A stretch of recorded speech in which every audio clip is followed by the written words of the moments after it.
decir, bueno, somos gente que de esto ha estudiado, ¿no? Que se ha pasado muchas horas de su vida estudiando el agua, y estamos entendiendo poco de lo que está pasando.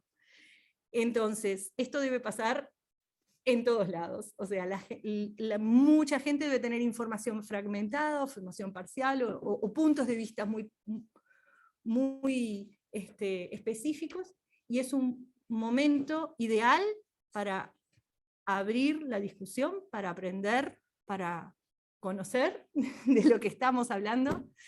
Y de allí surgió en una semana, y por medio de una cosa bastante demencial a través de un WhatsApp, muchos WhatsApp en realidad, estas preguntas. ¿Qué preguntas les querríamos hacer a estas personas que invitamos y que les queremos agradecer enormemente porque fueron todos? Digo, ¿te animás a venir a conversar con nosotros sobre este tema? Y sí, yo voy, cuando quieran, ¿qué hago?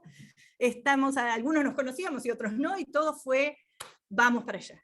Les hicimos unas preguntas específicas, pero en realidad lo que queremos es que ellos contesten estas preguntas específicas que les hicimos, pero que tengamos la posibilidad de que todos los que estamos acá y los que están también en el Zoom puedan intervenir y preguntarles lo que les parezca importante.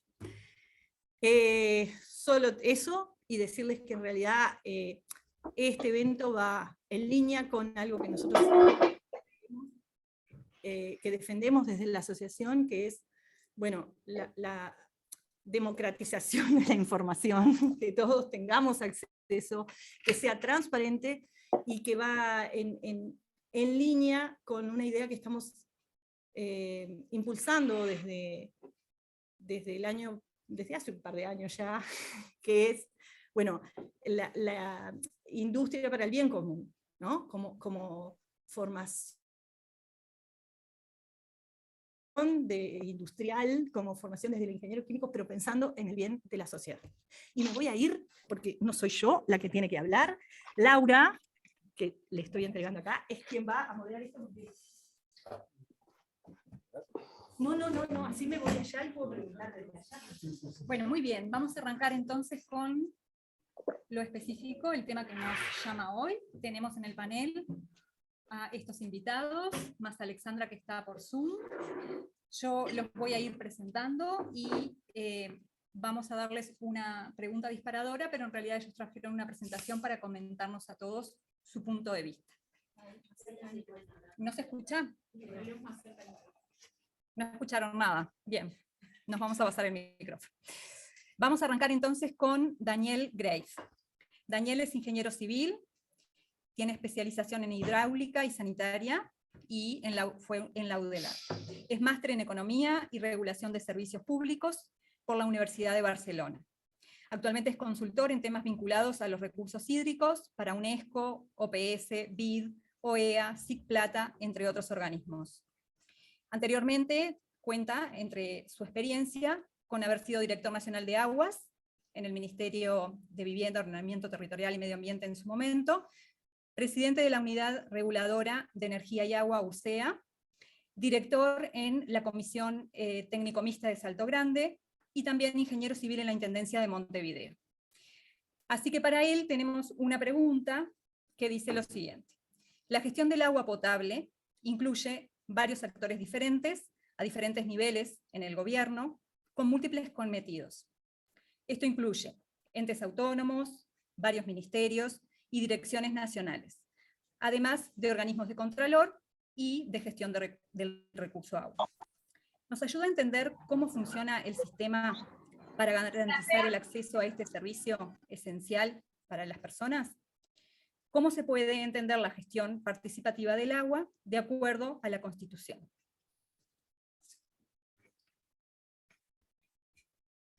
Bueno, buenas tardes a todos y todas. Un gusto compartir este espacio en la Asociación de Ingenieros Químicos, que está buenísima.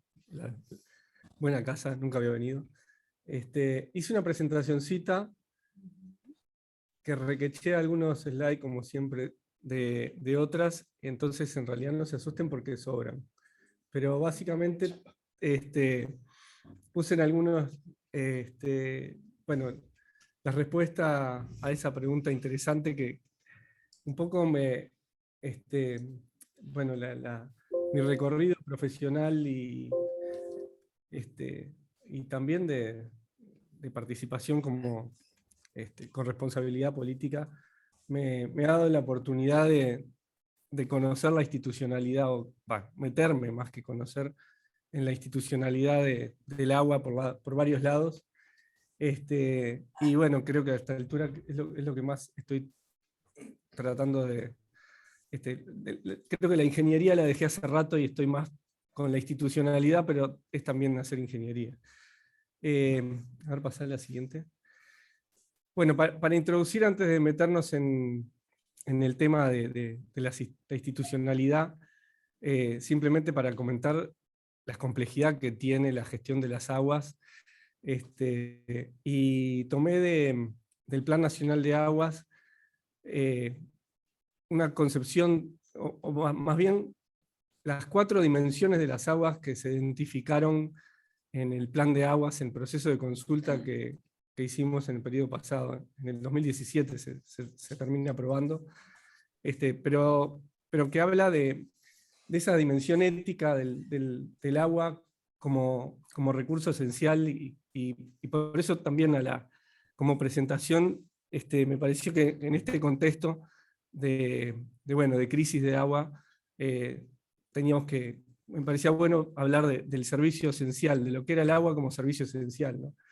Bueno, en el proceso de trabajo del Plan de Aguas, lo primero que salió como dimensión era la ética y la de un bien que es fundamental para la vida de todos los seres humanos, y también de la vida en el planeta. Y bueno, y eso implica todo un desafío de cómo gestionar esfuerzos y recursos para garantizar ese derecho que, bueno, en la Constitución, a partir de la reforma del 2004, es un derecho, se declara como derecho humano fundamental. Y después la otra dimensión tiene que ver con la sociocultural, que es como cada uno considera el agua como un bien en sí mismo para distintos usos. Luego la dimensión ambiental, el agua para el ambiente como elemento sustancial, y la dimensión económica del agua. O sea que la misma gota tiene distinto valor para la producción industrial o para mirarla en un embalse o consumirla. Pero bueno, nada, eso también luego trasciende a 4 categorías de uso del agua. La consideración del agua, del delito en la contaminación de las aguas, el agua y la economía, la ciudadanía y la vida. Lo traigo porque me parece que conceptualiza la complejidad que tiene ese recurso, bueno, con esas dimensiones que van más allá de la ingeniería o del contenido mismo del agua, ¿no? De todas las actividades. Pasa a la siguiente. Bueno, esta era la definición de servicio esencial que saqué de la Real Academia de España. Trabajo cuya interrupción Perdón, es susceptible ¿puede ser que de poner en peligro la vida. nos estén pasando las diapositivas? Porque no las veo. Quedó en la primera estancada, disculpen. Compartir la pantalla. Ah, sí. Sí, está. No, quizás tienen que abrir alguna otra ventanita para ver la pantalla compartida.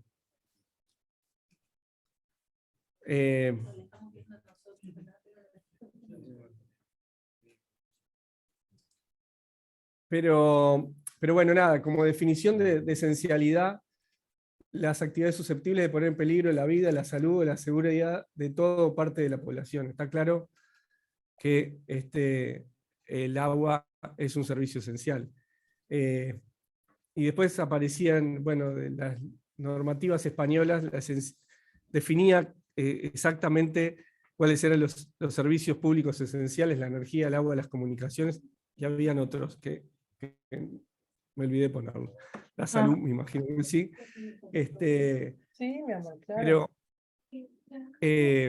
Pero bueno, en nuestro país la esencialidad estaba bastante asociada, bueno, y en el mundo yo creo, a la OIT, trabajo, y cuáles son las actividades de trabajo esenciales. Pero más allá del trabajo, era importante en este caso considerar el servicio como actividad de prestación permanente que bueno, genial, por vos, para vos, ¿no?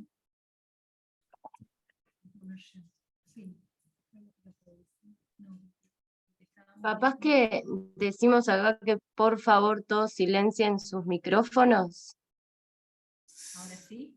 como un ¿Ahí la ven? pedido general. Ahí se ve, muchas gracias.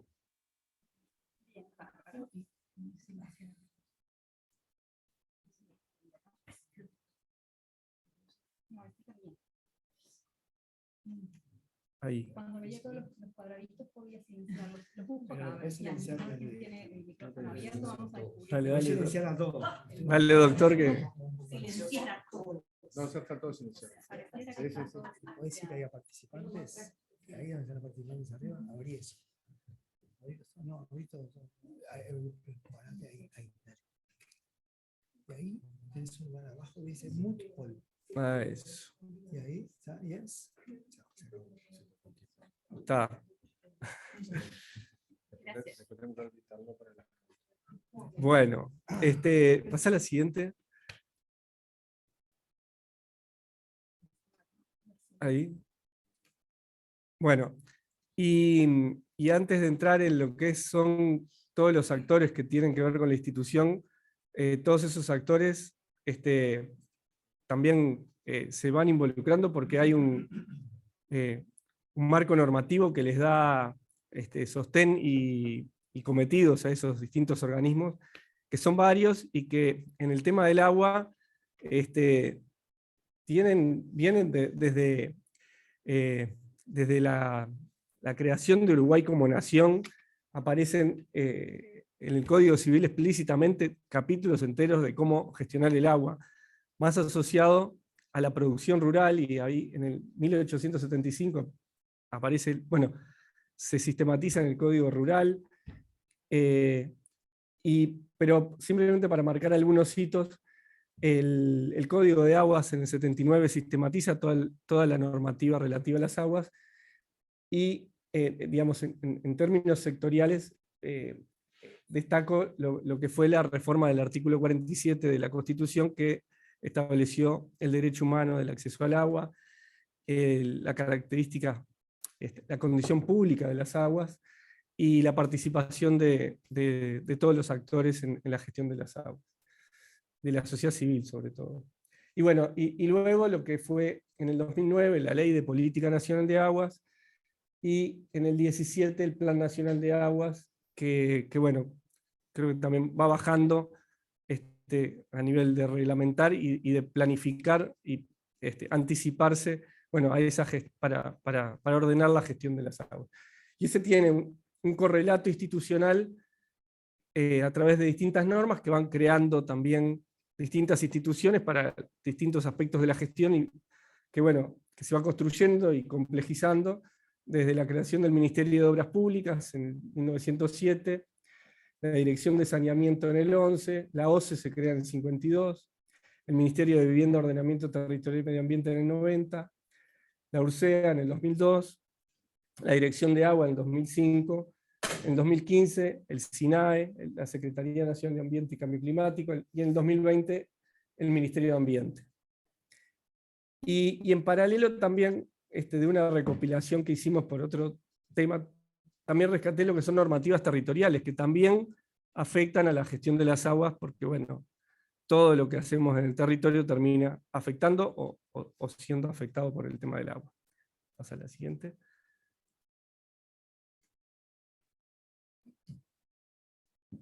Bueno, la anterior que saltaste bastante rápido era el artículo 47, y está en negrita lo que comentábamos recién, ¿no? El acceso al agua potable y el saneamiento constituyen derechos humanos fundamentales, y por ahí también que los usuarios y la sociedad civil participarán en todas las instancias de planificación, gestión, control, etc. La prioridad para el uso del agua por regiones, cuencas o partes de ella, pero la primera prioridad es el abastecimiento de agua potable a las poblaciones. Pasa a la siguiente. No, para adelante. Esto traje de la directiva marco de la Unión Europea. El primer párrafo dice: el agua no es un bien comercial como los demás, sino un patrimonio que hay que proteger, defender y tratar como tal. O sea, sale de toda la lógica. Vamos para la siguiente. Y esa, que es la que les decía que me parece, resume un poco lo que es la pregunta que nos hacían, ¿no? Tema del agua tenemos todos que ver de alguna manera, pero para ordenar a nivel institucional siempre separamos en lo que es los roles de la formulación de políticas, de la operación del servicio y de la regulación de esos servicios, en particular para los servicios, pero aplica a muchas áreas, esa separación de roles que digamos, es lo más sano también para poder controlarse, interactuar entre esos distintos roles y no estar del mismo lado del mostrador para las distintas tareas, ¿no? Y en esa formulación de políticas, el actor clave es el Poder Ejecutivo, y en este caso va a volar en cualquier momento.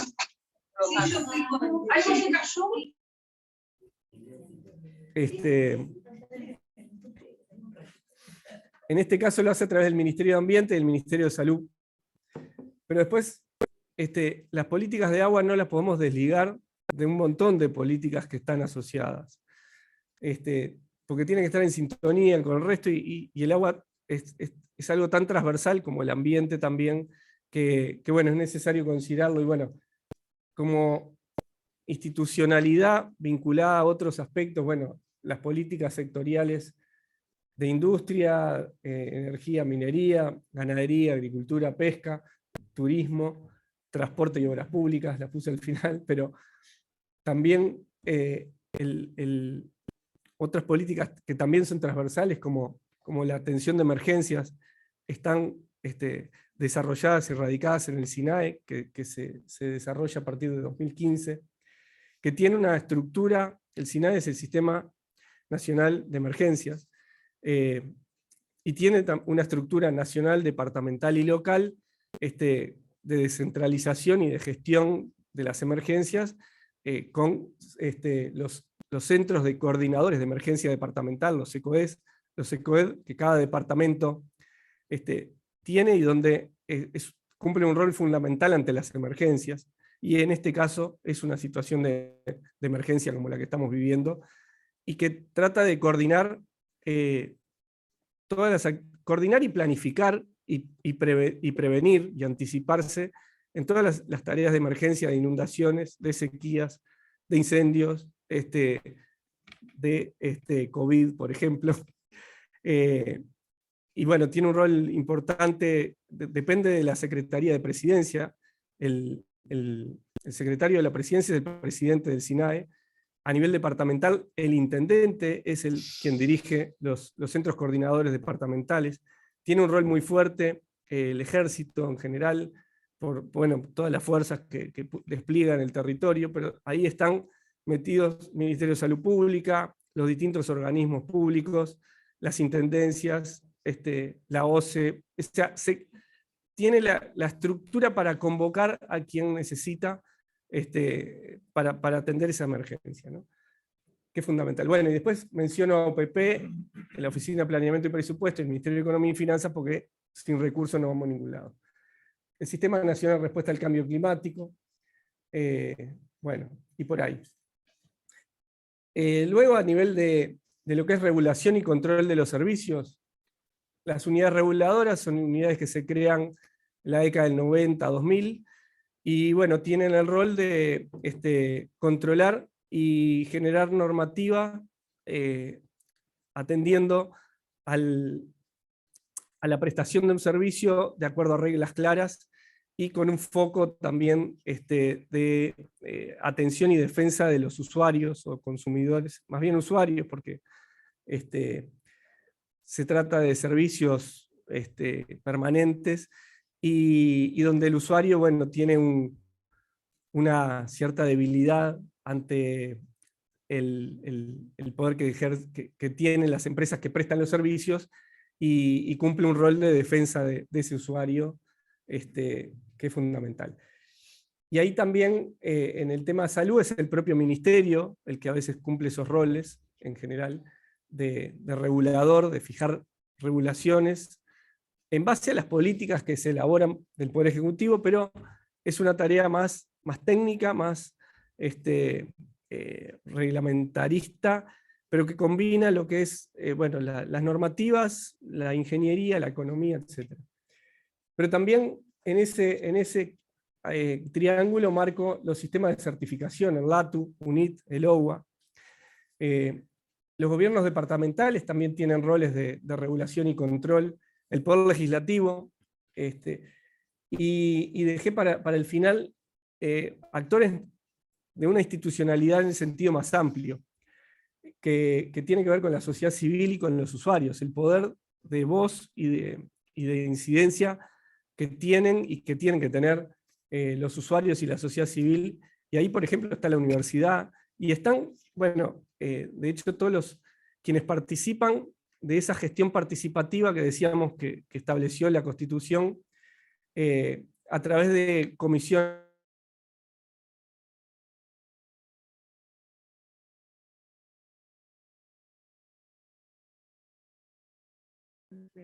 Bien, sí. Perdón, ese va a ser mi rol también, ser la molesta que le pide. Ser la reguladora del tiempo, me parece bárbaro. No, y por último, ¿quiénes prestan los servicios? El operador. En este caso, con el tema del agua potable, la OCE para todo el país, y como lo traje de otra diapositiva, también está el saneamiento, pero importa porque a veces no se sabe, pero el saneamiento en el interior del país es responsabilidad de la OCE, y en Montevideo es de la Intendencia de Montevideo. Y bueno, ese tiene la responsabilidad de garantizar ese servicio 7x24 en cantidad y calidad a todos los habitantes del país.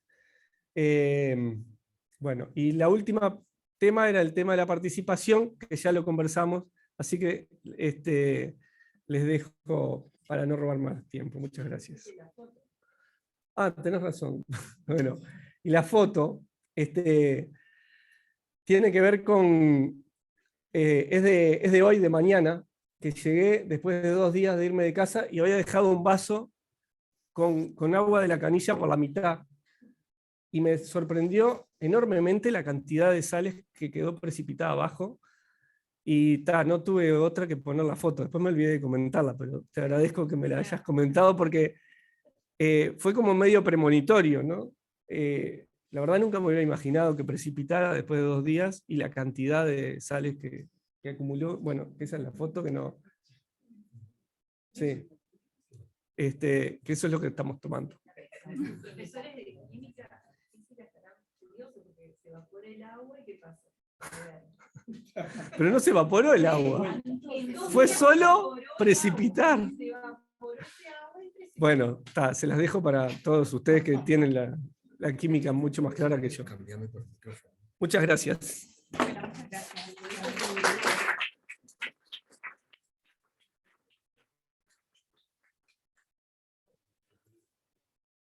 Lo que sí, para organizarnos las preguntas las vamos a dejar para el final, ¿les parece bien? También ahí los que están por Zoom, la dejamos para el final o las pueden ir poniendo en el chat. Muy bien. Ahora vamos a escuchar a Danilo Ríos, es máster ingeniero, docente del curso de potabilización de aguas de la Facultad de Ingeniería de UDELAR. Fue gerente general de OCE en el periodo del 2006 al 2015, y también director de saneamiento de la Intendencia de Montevideo en el periodo 2015 a 2018. La pregunta orientadora para Danilo Ríos.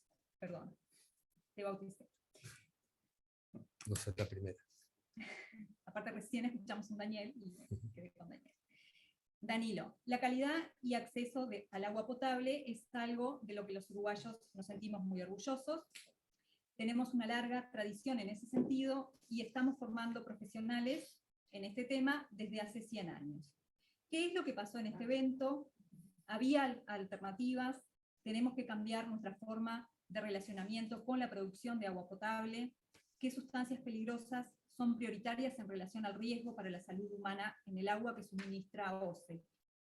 ¿Es posible esperar un aumento en trialometanos en el agua de OCE debido a los cambios en la producción? Tenemos algunas más, pero...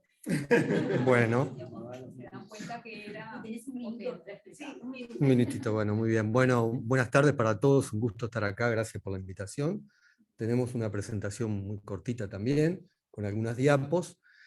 Y lo primero que queríamos explicar era cómo se abastece Montevideo de agua, con un esquemita que hice ahí medio apurado. Disculpen la poca prolijidad, pero ya lo vamos a poner en pantalla y vamos a explicar de dónde llega el agua a las canillas de ustedes. Pasa a la siguiente. Bueno, lo que tenemos ahí es arriba, dice embalse de Paso Severino, está sobre el Santa Lucía Chico. No Ese se ve. embalse, ¿se escucha? Se escucha, pero no se ven las diapositivas pasar. En el Sí, Zoom no se ve. lo mismo que en la presentación anterior pasó. Esperemos entonces. Sí, muchas gracias.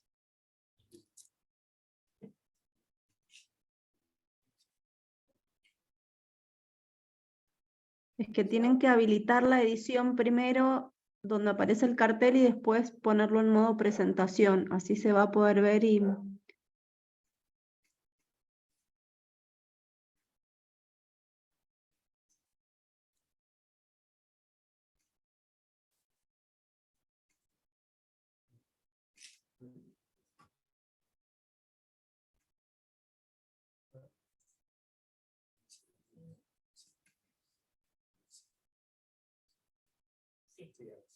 ¿La estamos viendo ahí por Zoom?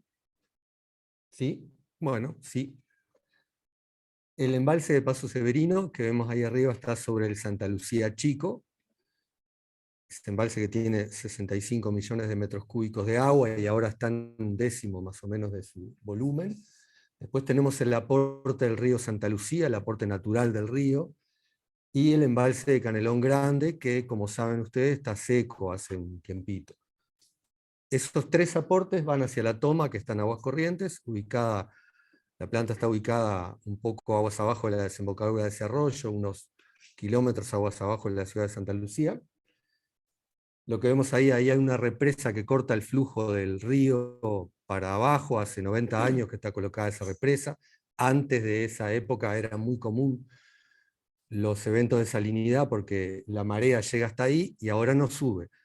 Pero cuando en los veranos, y esto es una práctica que se usa hace muchos años, en verano se complementa la producción mandando agua desde abajo hacia arriba.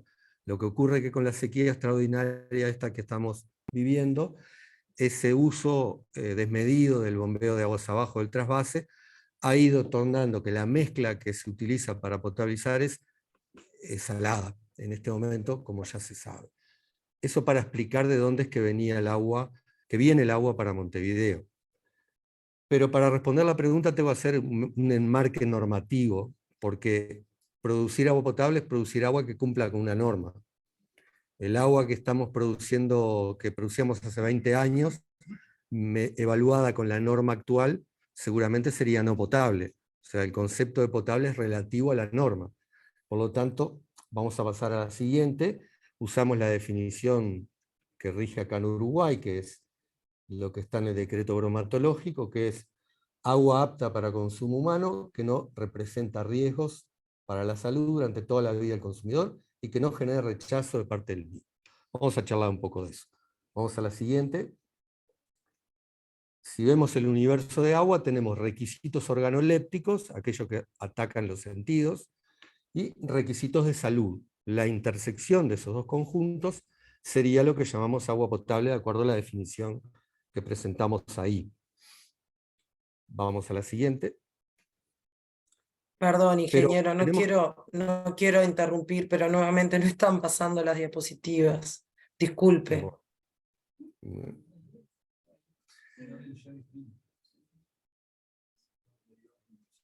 Igual seguimos hablando para ir adelantando tiempo.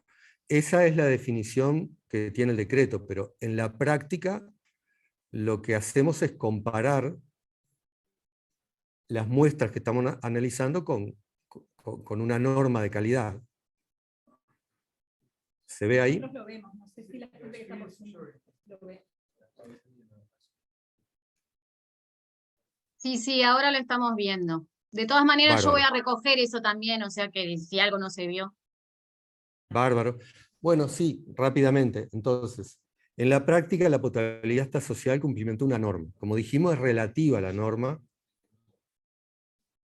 Esa norma de calidad que establece valores máximos permitidos para determinados contaminantes que influyen sobre la calidad del agua. En nuestro caso es el decreto, ya lo nombramos, así que rápidamente vamos a pasar a la siguiente.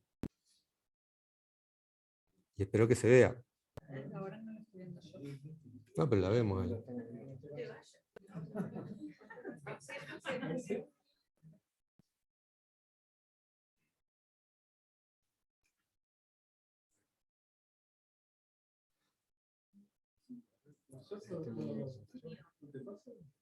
Como que ahora se trancó, porque tantas cosas.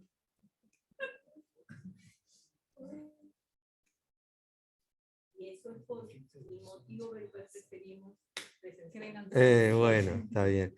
Bueno, pero igual lo que decía ahí, yo voy a seguir y nos enganchamos en algún momento. El agua es potable si cumple con la norma. Si no cumple con la norma, no es potable. Eso es claro, la reglamentación así lo dice. Agua potable que cumple con la totalidad de la norma. Entonces, en el caso que estamos analizando ahora, ha quedado claramente demostrado que no es potable porque no cumple con algunos requisitos de la norma. En este caso, son requisitos que no tienen influencia sobre la salud en las concentraciones definidas por la norma. O sea, los límites que se establecieron para esos parámetros no afectan la salud, por supuesto que con las consideraciones que se han hecho respecto a los grupos de riesgo, precisamente por esos parámetros, por la carga de sodio que pueden recibir las personas, pero de acuerdo a la normativa son parámetros que no afectan la salud.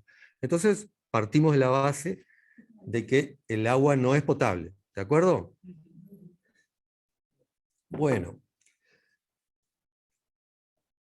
A ver si podemos engancharnos. Bien, ahí la vemos. Vamos a pasar a la siguiente. Entonces estamos hablando de agua no potable en este caso. Agua no potable, pero vamos a hacer una pregunta.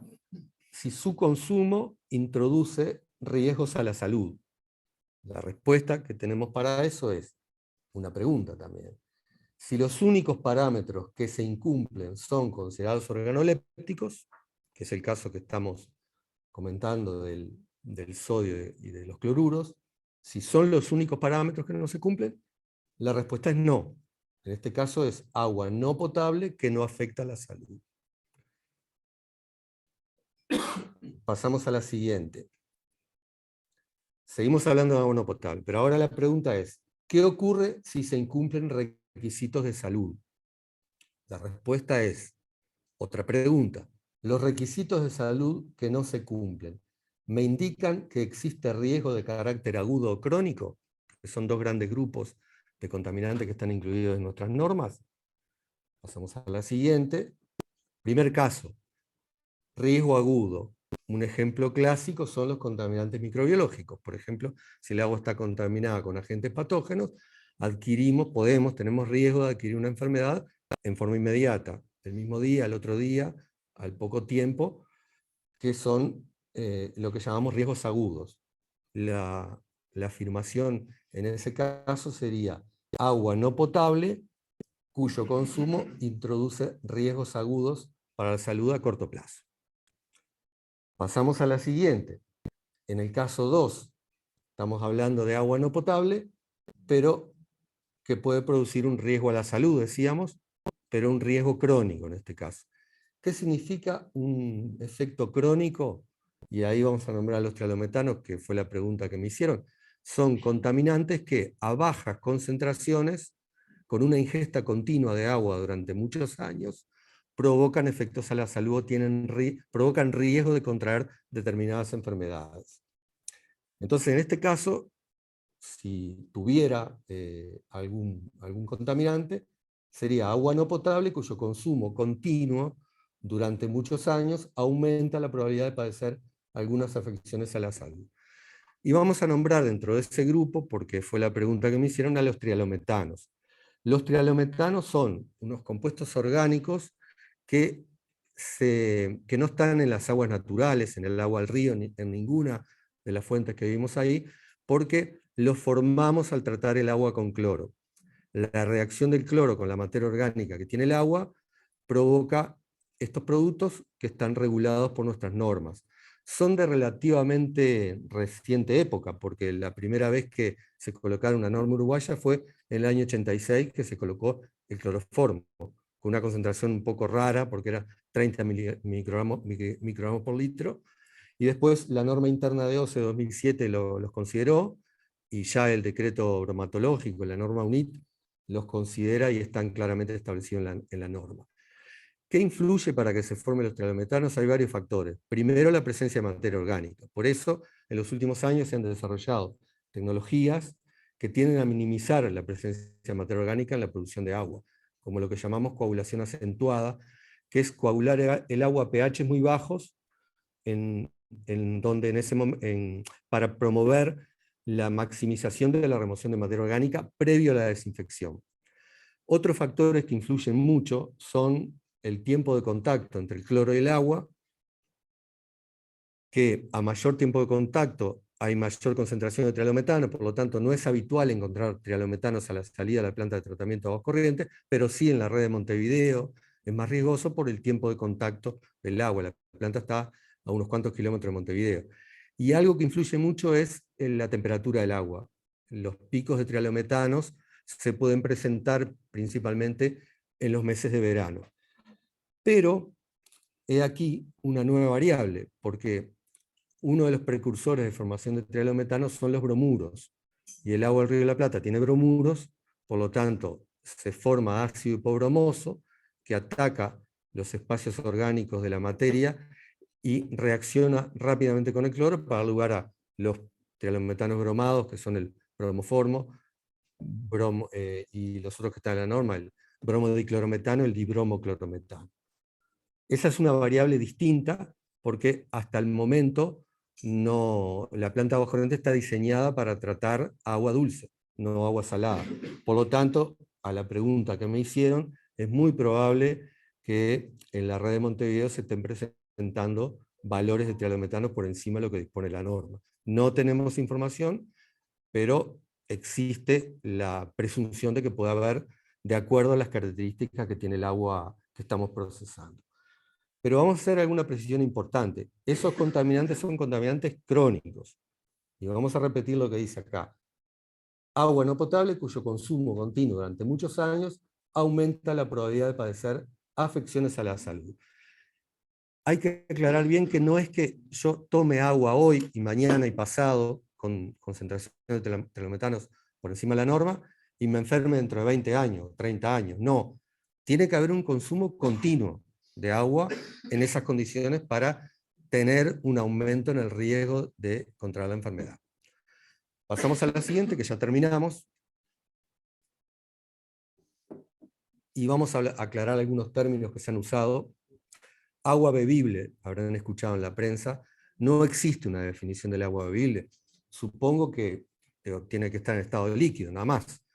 Después puede ser bebible todo. Ese término se usó al principio como para asimilarlo a agua segura. Después se comenzó a usar el término de agua segura.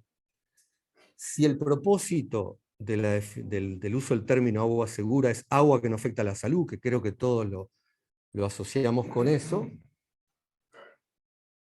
lo que debería ocurrir es que esta agua que estamos consumiendo no genera riesgos a corto plazo, ni genere riesgos a largo plazo si consumimos esta agua.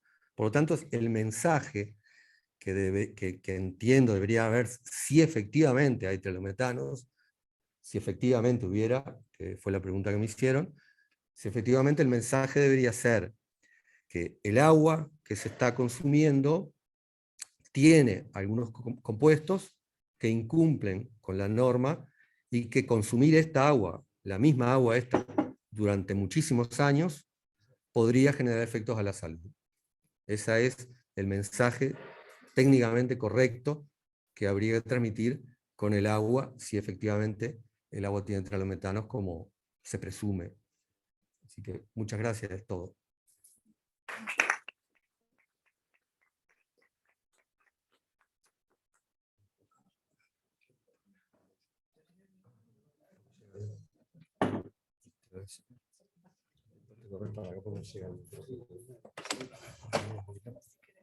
Excelente.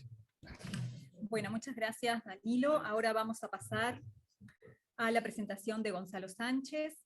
Gonzalo es ingeniero químico por la Universidad de la República, es máster en Dirección de Empresas por la Universidad de Montevideo, es jefe de operaciones en la refinería de La Teja de ANCAP y profesor adjunto de la Cátedra de Tecnologías y Servicios Industriales de la Facultad de Ingeniería UDELAR.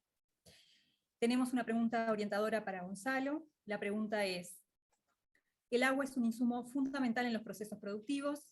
Esta situación de déficit hídrico y cambio en la composición del agua, ¿cómo se ve afectada la situación de los emprendimientos que tienen una toma de agua propia?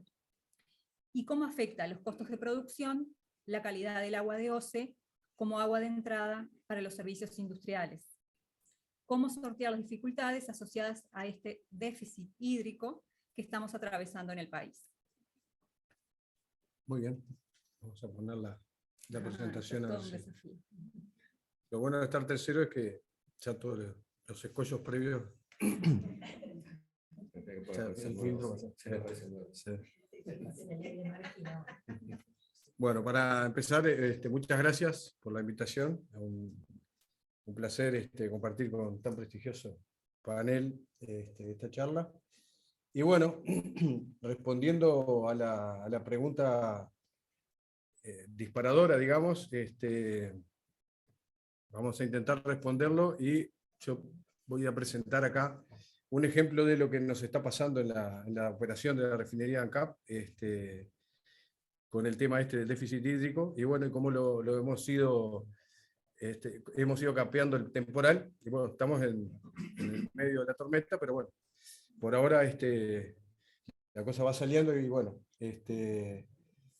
como consejo inicial, como ya se sabe, es una frase hecha, pero es real, que de toda crisis se puede transformar en oportunidad.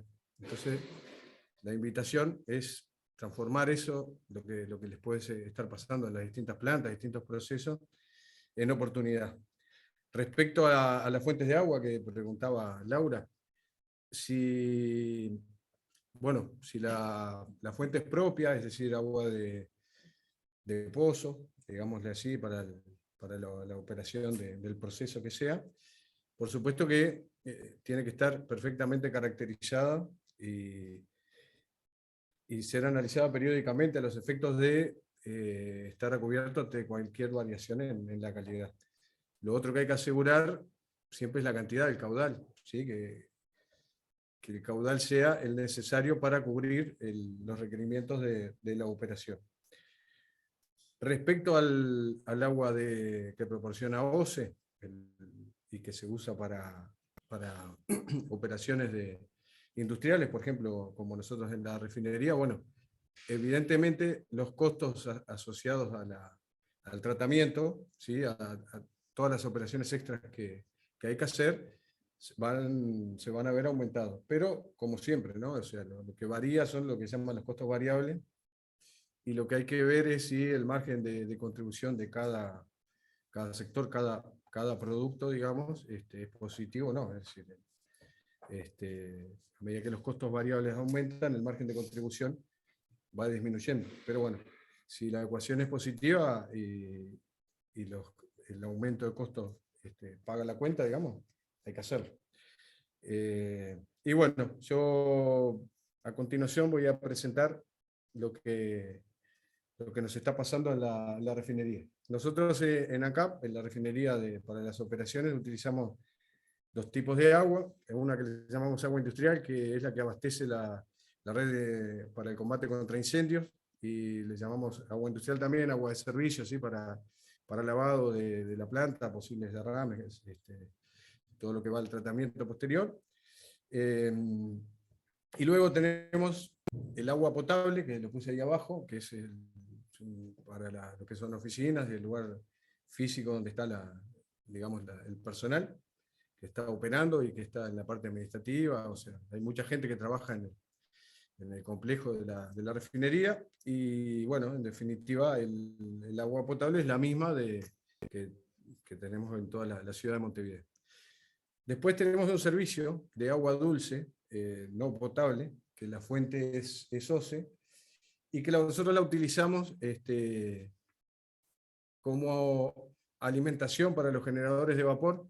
Obviamente la tratamos antes de que ingrese a los generadores de vapor, a las calderas, ¿sí? También la usamos como alimentación de la torre de enfriamiento. Nosotros tenemos un sistema de enfriamiento semicerrado, es decir, antes en la vieja refinería se tomaba agua de la bahía, ¿sí? Se día calor, absorbía calor de los procesos, y luego se vertía nuevamente a la bahía, ¿sí? Eso cambió en el año 2012, entró en servicio la nueva torre de enfriamiento, y pasamos a un sistema semicerrado, utilizando agua de reposición en un convenio que se hizo con OCE, un contrato. OCE hizo una línea específica para abastecernos a nosotros y otros servicios, ¿sí? de la ciudad. Y bueno, eso está funcionando muy bien desde el año 2012, ¿sí? Es el otro uso que tenemos para el agua dulce no potable. La siguiente, por favor. Dale una más, porque el título no sale. Ahí está. En la operación normal, ahora nos vamos a centrar en la alimentación de calderas, que fue donde tuvimos la primera voz la primera alarma, digamos, en cuanto a problemas operativos, ¿sí? En la operación normal nosotros tenemos 3 trenes de mineralización que operan en paralelo, una resina catiónica fuerte, una torre descarbonatadora y una resina catiónica aniónica fuerte también. Y a continuación 2 trenes de pulido, ¿sí? Con un lecho mixto, que tiene como objetivo la extracción de sílice de la corriente, ¿sí? Esa agua posteriormente se envía a los desariadores, bueno, y de ahí alimentamos los generadores de vapor. La calidad del agua de alimentación, el agua para la cual fue diseñada esa planta, tiene una conductividad de entrada de 250 microsiemens por centímetro y sale con conductividad inferior a 10, ¿sí? Con un rendimiento de cada tren de 960 metros cúbicos, ¿sí? Eso son las condiciones de diseño del sistema, ¿sí? Es bastante ingenieril mi charla, pero bueno, sí, estamos entre colegas. Bien. Los valores históricos que manejamos, ¿sí? En la alimentación de OCE, bueno, en invierno andan ese valor del diseño, 250 microsiemens por centímetro, y en algún verano hemos tenido, por lo que explicaba Danilo, esa recirculación de aguas abajo de la presa, hemos tenido una conductividad del orden de 400 microsiemens por centímetro, ¿sí? Los trenes operaban normalmente.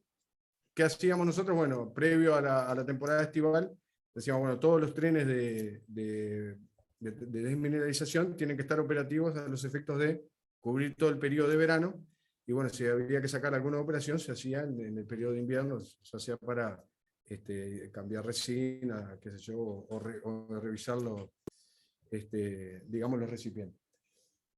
El siguiente.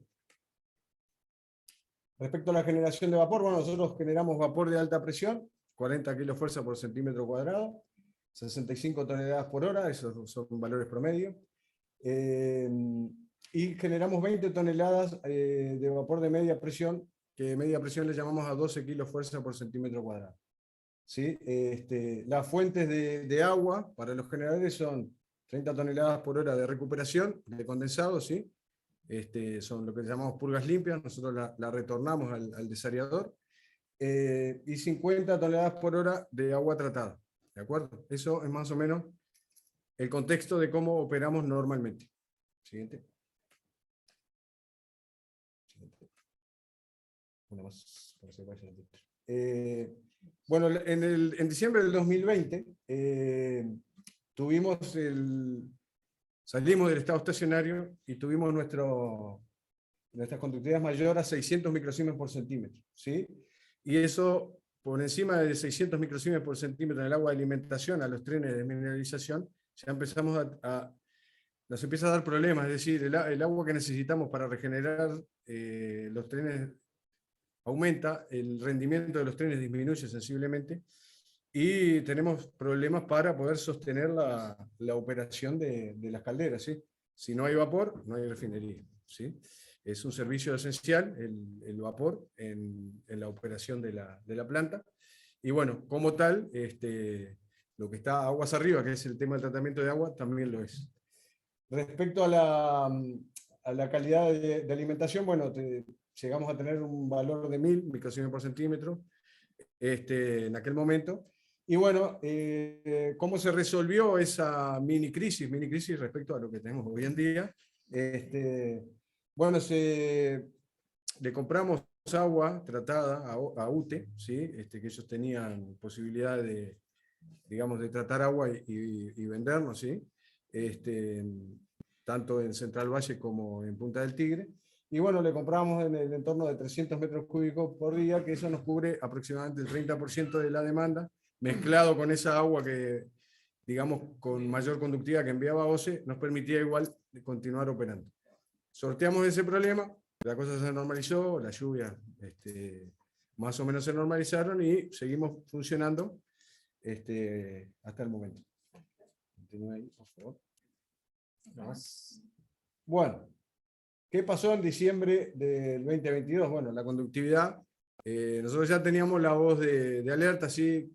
Una aclaración que quiero hacer acá, es que la sinergia entre las empresas públicas, en este caso OCE, ANCAP y UTE, ha sido maravillosa en todo este tiempo, sobre todo con una amplia comunicación, que me parece que es fundamental, a los efectos de poder ayudarnos mutuamente, ¿sí?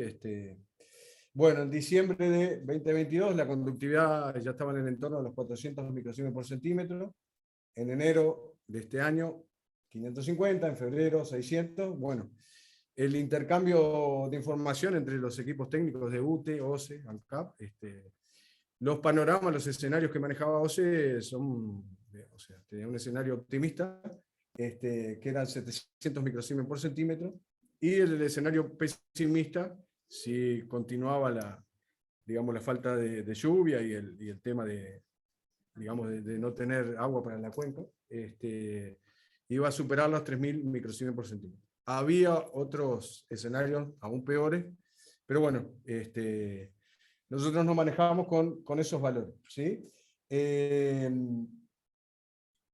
Volvimos a comprar agua a UTE, inmediatamente nos comunicamos con UTE. La siguiente, por favor. Pero en este caso ya no era una mini crisis, sino que era una crisis, para ponerlas todas ahí. Y bueno, ¿cómo se gestiona esto? Bueno, como cualquier, como cualquier crisis, ¿sí? O sea, uno tiene que tener claro el objetivo. Nuestro objetivo era mantener la refinería funcionando. Hay que después diseñar una estrategia para poder cumplirlo. Y a su vez, bueno, tiene que haber indicadores de los efectos de ver si en el camino de lo que estamos haciendo la cosa funciona o hay que corregir, ¿de acuerdo? Más o menos los tres pasos de siempre, ¿sí? Objetivo, que tiene que ser un dato, es dado, la estrategia para cumplirlo, y bueno, los indicadores que son, digamos, el feedback que tenemos de, una vez definida la estrategia, si lo que estamos haciendo es por el camino correcto o hay que hacer la corrección. Por supuesto, para esto se requiere un amplio compromiso desde la dirección de la empresa, ¿sí? Nosotros hemos tenido el respaldo total desde el directorio, gerencia general, bueno, y en todo esto que estamos haciendo, está involucrado directamente desde la gerencia de producción de energéticos, la gerencia de refinación, gerencia de mantenimiento, gerencia de ingeniería. Hemos trabajado codo a codo todos y la verdad que en realidad yo aprovecho para reconocer a mis compañeros que en realidad han trabajado muy bien y me enorgullece participar en el equipo ese. Bueno, continuamos. Bueno, retomamos, ¿qué estrategia se definió? Bueno, retomamos la recepción de agua tratada de UTE, ¿sí? Unos 300 metros cúbicos por día. Y nos enteramos, empezamos a evaluar, bueno, ¿cómo hacemos para mejorar esto? Y fuimos por el lado de la ósmosis inversa. Nos enteramos que la Central Valle estaba desmantelando una planta, ¿sí? Que ya la tenían en desuso. Nos pusimos en contacto, se la compramos. Ya estaba canibalizada, es decir, muchas de las cosas existían, pero bueno, por supuesto hubo que comprar las membranas nuevas, los microfiltros nuevos, y hacer toda la instalación. Hubo que hacer la ingeniería de control. Felizmente teníamos en el depósito electroválvulas que eran compatibles con el sistema. Bueno, se diseñó el PLC de la planta. Primero se corrió el programa virtualmente, bueno, después hicimos distintas pruebas y lo pusimos en servicio. Primero, como a los efectos de aprender, digamos, del proceso, porque era un proceso nuevo para nosotros. Si bien nos especializamos en refinar crudo, ósmosis inversa no teníamos, ¿sí? Si bien es una tecnología conocida, la conocíamos en los papeles, no de operarla. Entonces, bueno, la pusimos en servicio en forma manual primero. Fuimos aprendiendo, ¿no? Retroalimentando, sacando datos, retroalimentando el programa. Y bueno, después la automatizamos, ¿sí? Este equipo lo lideró el ingeniero Gustavo de Listovich, es un colega, un ingeniero químico. Y bueno, la verdad que muchísima gente ha trabajado para que esto funcione. Desde la gente de mantenimiento que desmanteló la planta de Central Valle en tiempo récord, esto se hizo en un mes. Y se montó, se pusieron las electroválvulas, se diseñó el programa, se probó, se puso en servicio. Y bueno, logramos poner un permeado con una conductividad inferior a 10 microsiemens por centímetro, y bueno, ahí lo filmamos, mandamos, nos pusimos muy contentos, ¿sí? Para febrero del 2023 ya teníamos conductividades de 600 y en aumento, ¿verdad? Siguiente. En abril, el escenario pesimista de OCE ya era una realidad. Por supuesto que nos fuimos anticipando, ¿sí? Volvimos a tener problemas para la alimentación de los generadores de vapor. La ósmosis siguió funcionando. Volvimos a traer camiones de UTE. Decidimos comprar otra planta de ósmosis inversa que está en proceso de adquisición. Seguramente a fin de mes va a estar por lo menos colocada ahí, hay que hacer las interconexiones, probarla, y bueno, eso nos va a dar 20 metros cúbicos por hora más de agua, ¿sí? Para alimentación del tren de desmineralización. Por supuesto, la pregunta puede surgir, son los costos, ¿sí? La planta de ósmosis inversa a nosotros nos costó en torno a $130.000, y bueno, respecto al margen de refinación es un valor mínimo. Entonces, cualquier inversión de ese estilo que pudiera sostener la operación se paga. Por eso se le puede hacer, ¿no? Si uno tuviera que invertir un dinero mayor a lo que da la contribución del negocio, no se estaría operando. Continuamos. El tema es que, bueno, solucionamos la alimentación de agua de calderas, pero empezamos a tener problemas en la torre de enfriamiento, ¿sí? Que es una gran torre de enfriamiento. El sistema total son unos 10.000 metros cúbicos, ¿sí? Tiene un make-up, o sea, el agua de reposición entre 75 y 90 metros cúbicos por hora. En operación normal trabajamos entre 10 y 12 ciclos de concentración. Esto se puede hacer, tenemos un servicio contratado, digamos, de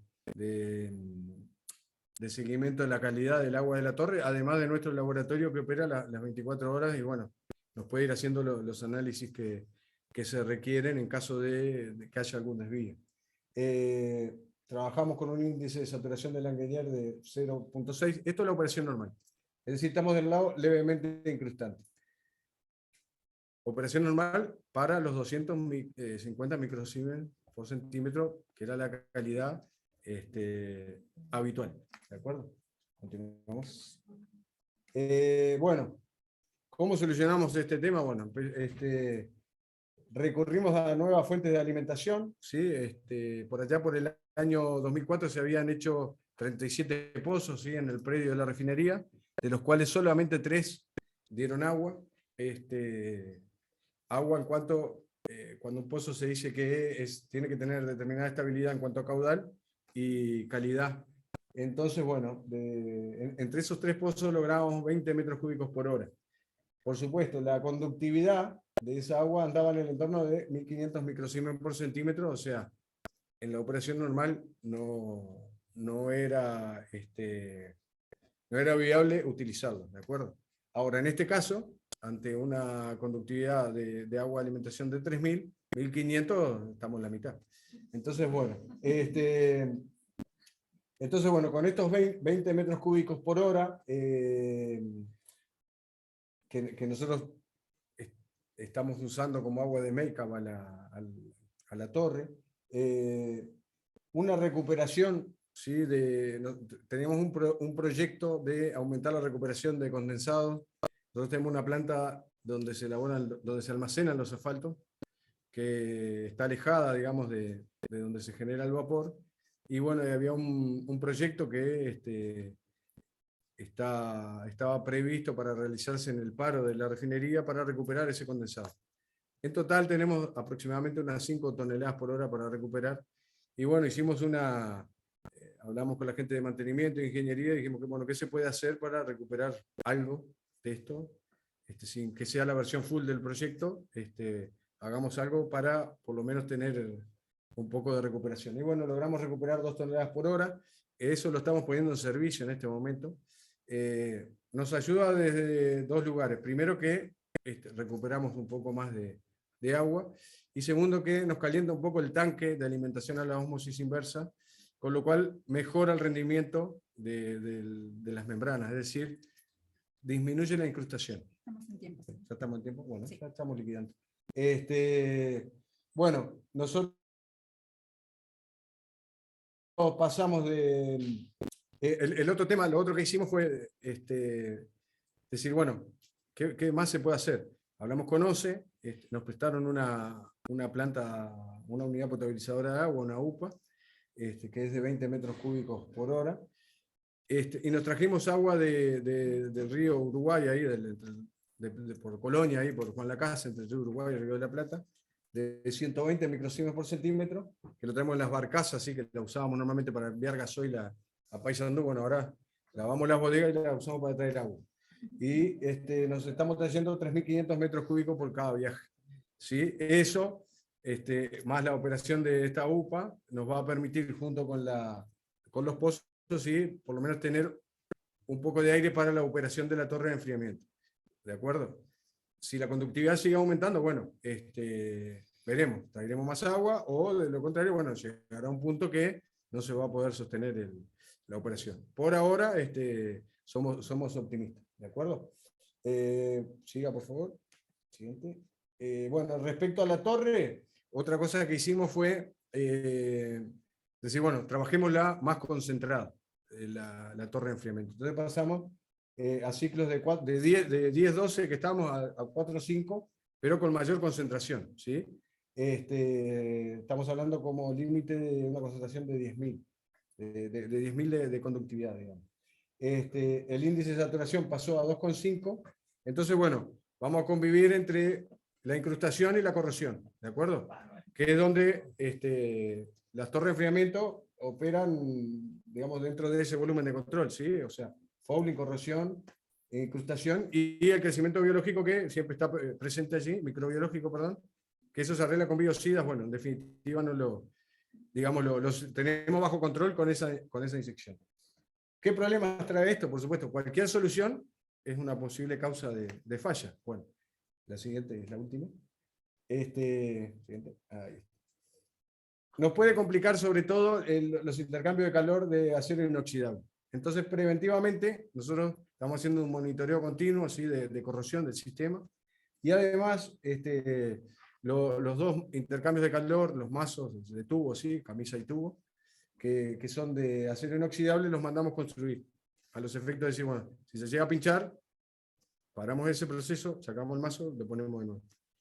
La refinería está parando para su mantenimiento en septiembre, ¿sí? O sea, hay que llegar hasta septiembre operando, ¿de acuerdo? Bueno, por supuesto, cuando el sistema vuelva a guarismos normales, volveremos a aumentar los ciclos de concentración y tendremos nuevamente a la operación normal. Después, fíjate, creo que no hay más nada. Y la última cosa que iba a presentar acá es que también se han estudiado fuentes alternativas a largo plazo, ¿de acuerdo? Esto se viene estudiando ya desde el año 2016, como fuente alternativa usar agua del arroyo Miguelete, que cubriría aproximadamente el 70% de la demanda. Y tenemos también un proyecto, junto con la Intendencia, de el uso de reuso de aguas cloacales. Como no hay legislación, como bien explicó Daniel, este tema todavía está en pañales la parte, digamos, legal, con lo cual, bueno, si bien se está haciendo la ingeniería, se ha ido avanzando en eso, falta todavía tener una normativa específica para poder llevarlo adelante. Y, por supuesto, definir la inversión. Así que, bueno, reitero, las dos cosas importantes son que de toda crisis se puede transformar en oportunidad y hay que gestionarla, para eso nos pagan, ¿verdad? Y lo otro es que de estas cosas también surgen muchísimas ideas que cuando la cosa está en estado estacionario, por lo general no aparece. Y bueno, a mí realmente a pesar de que no la estamos pasando bien, me parece que vale la pena compartir. No tengo más nada. Muchas gracias.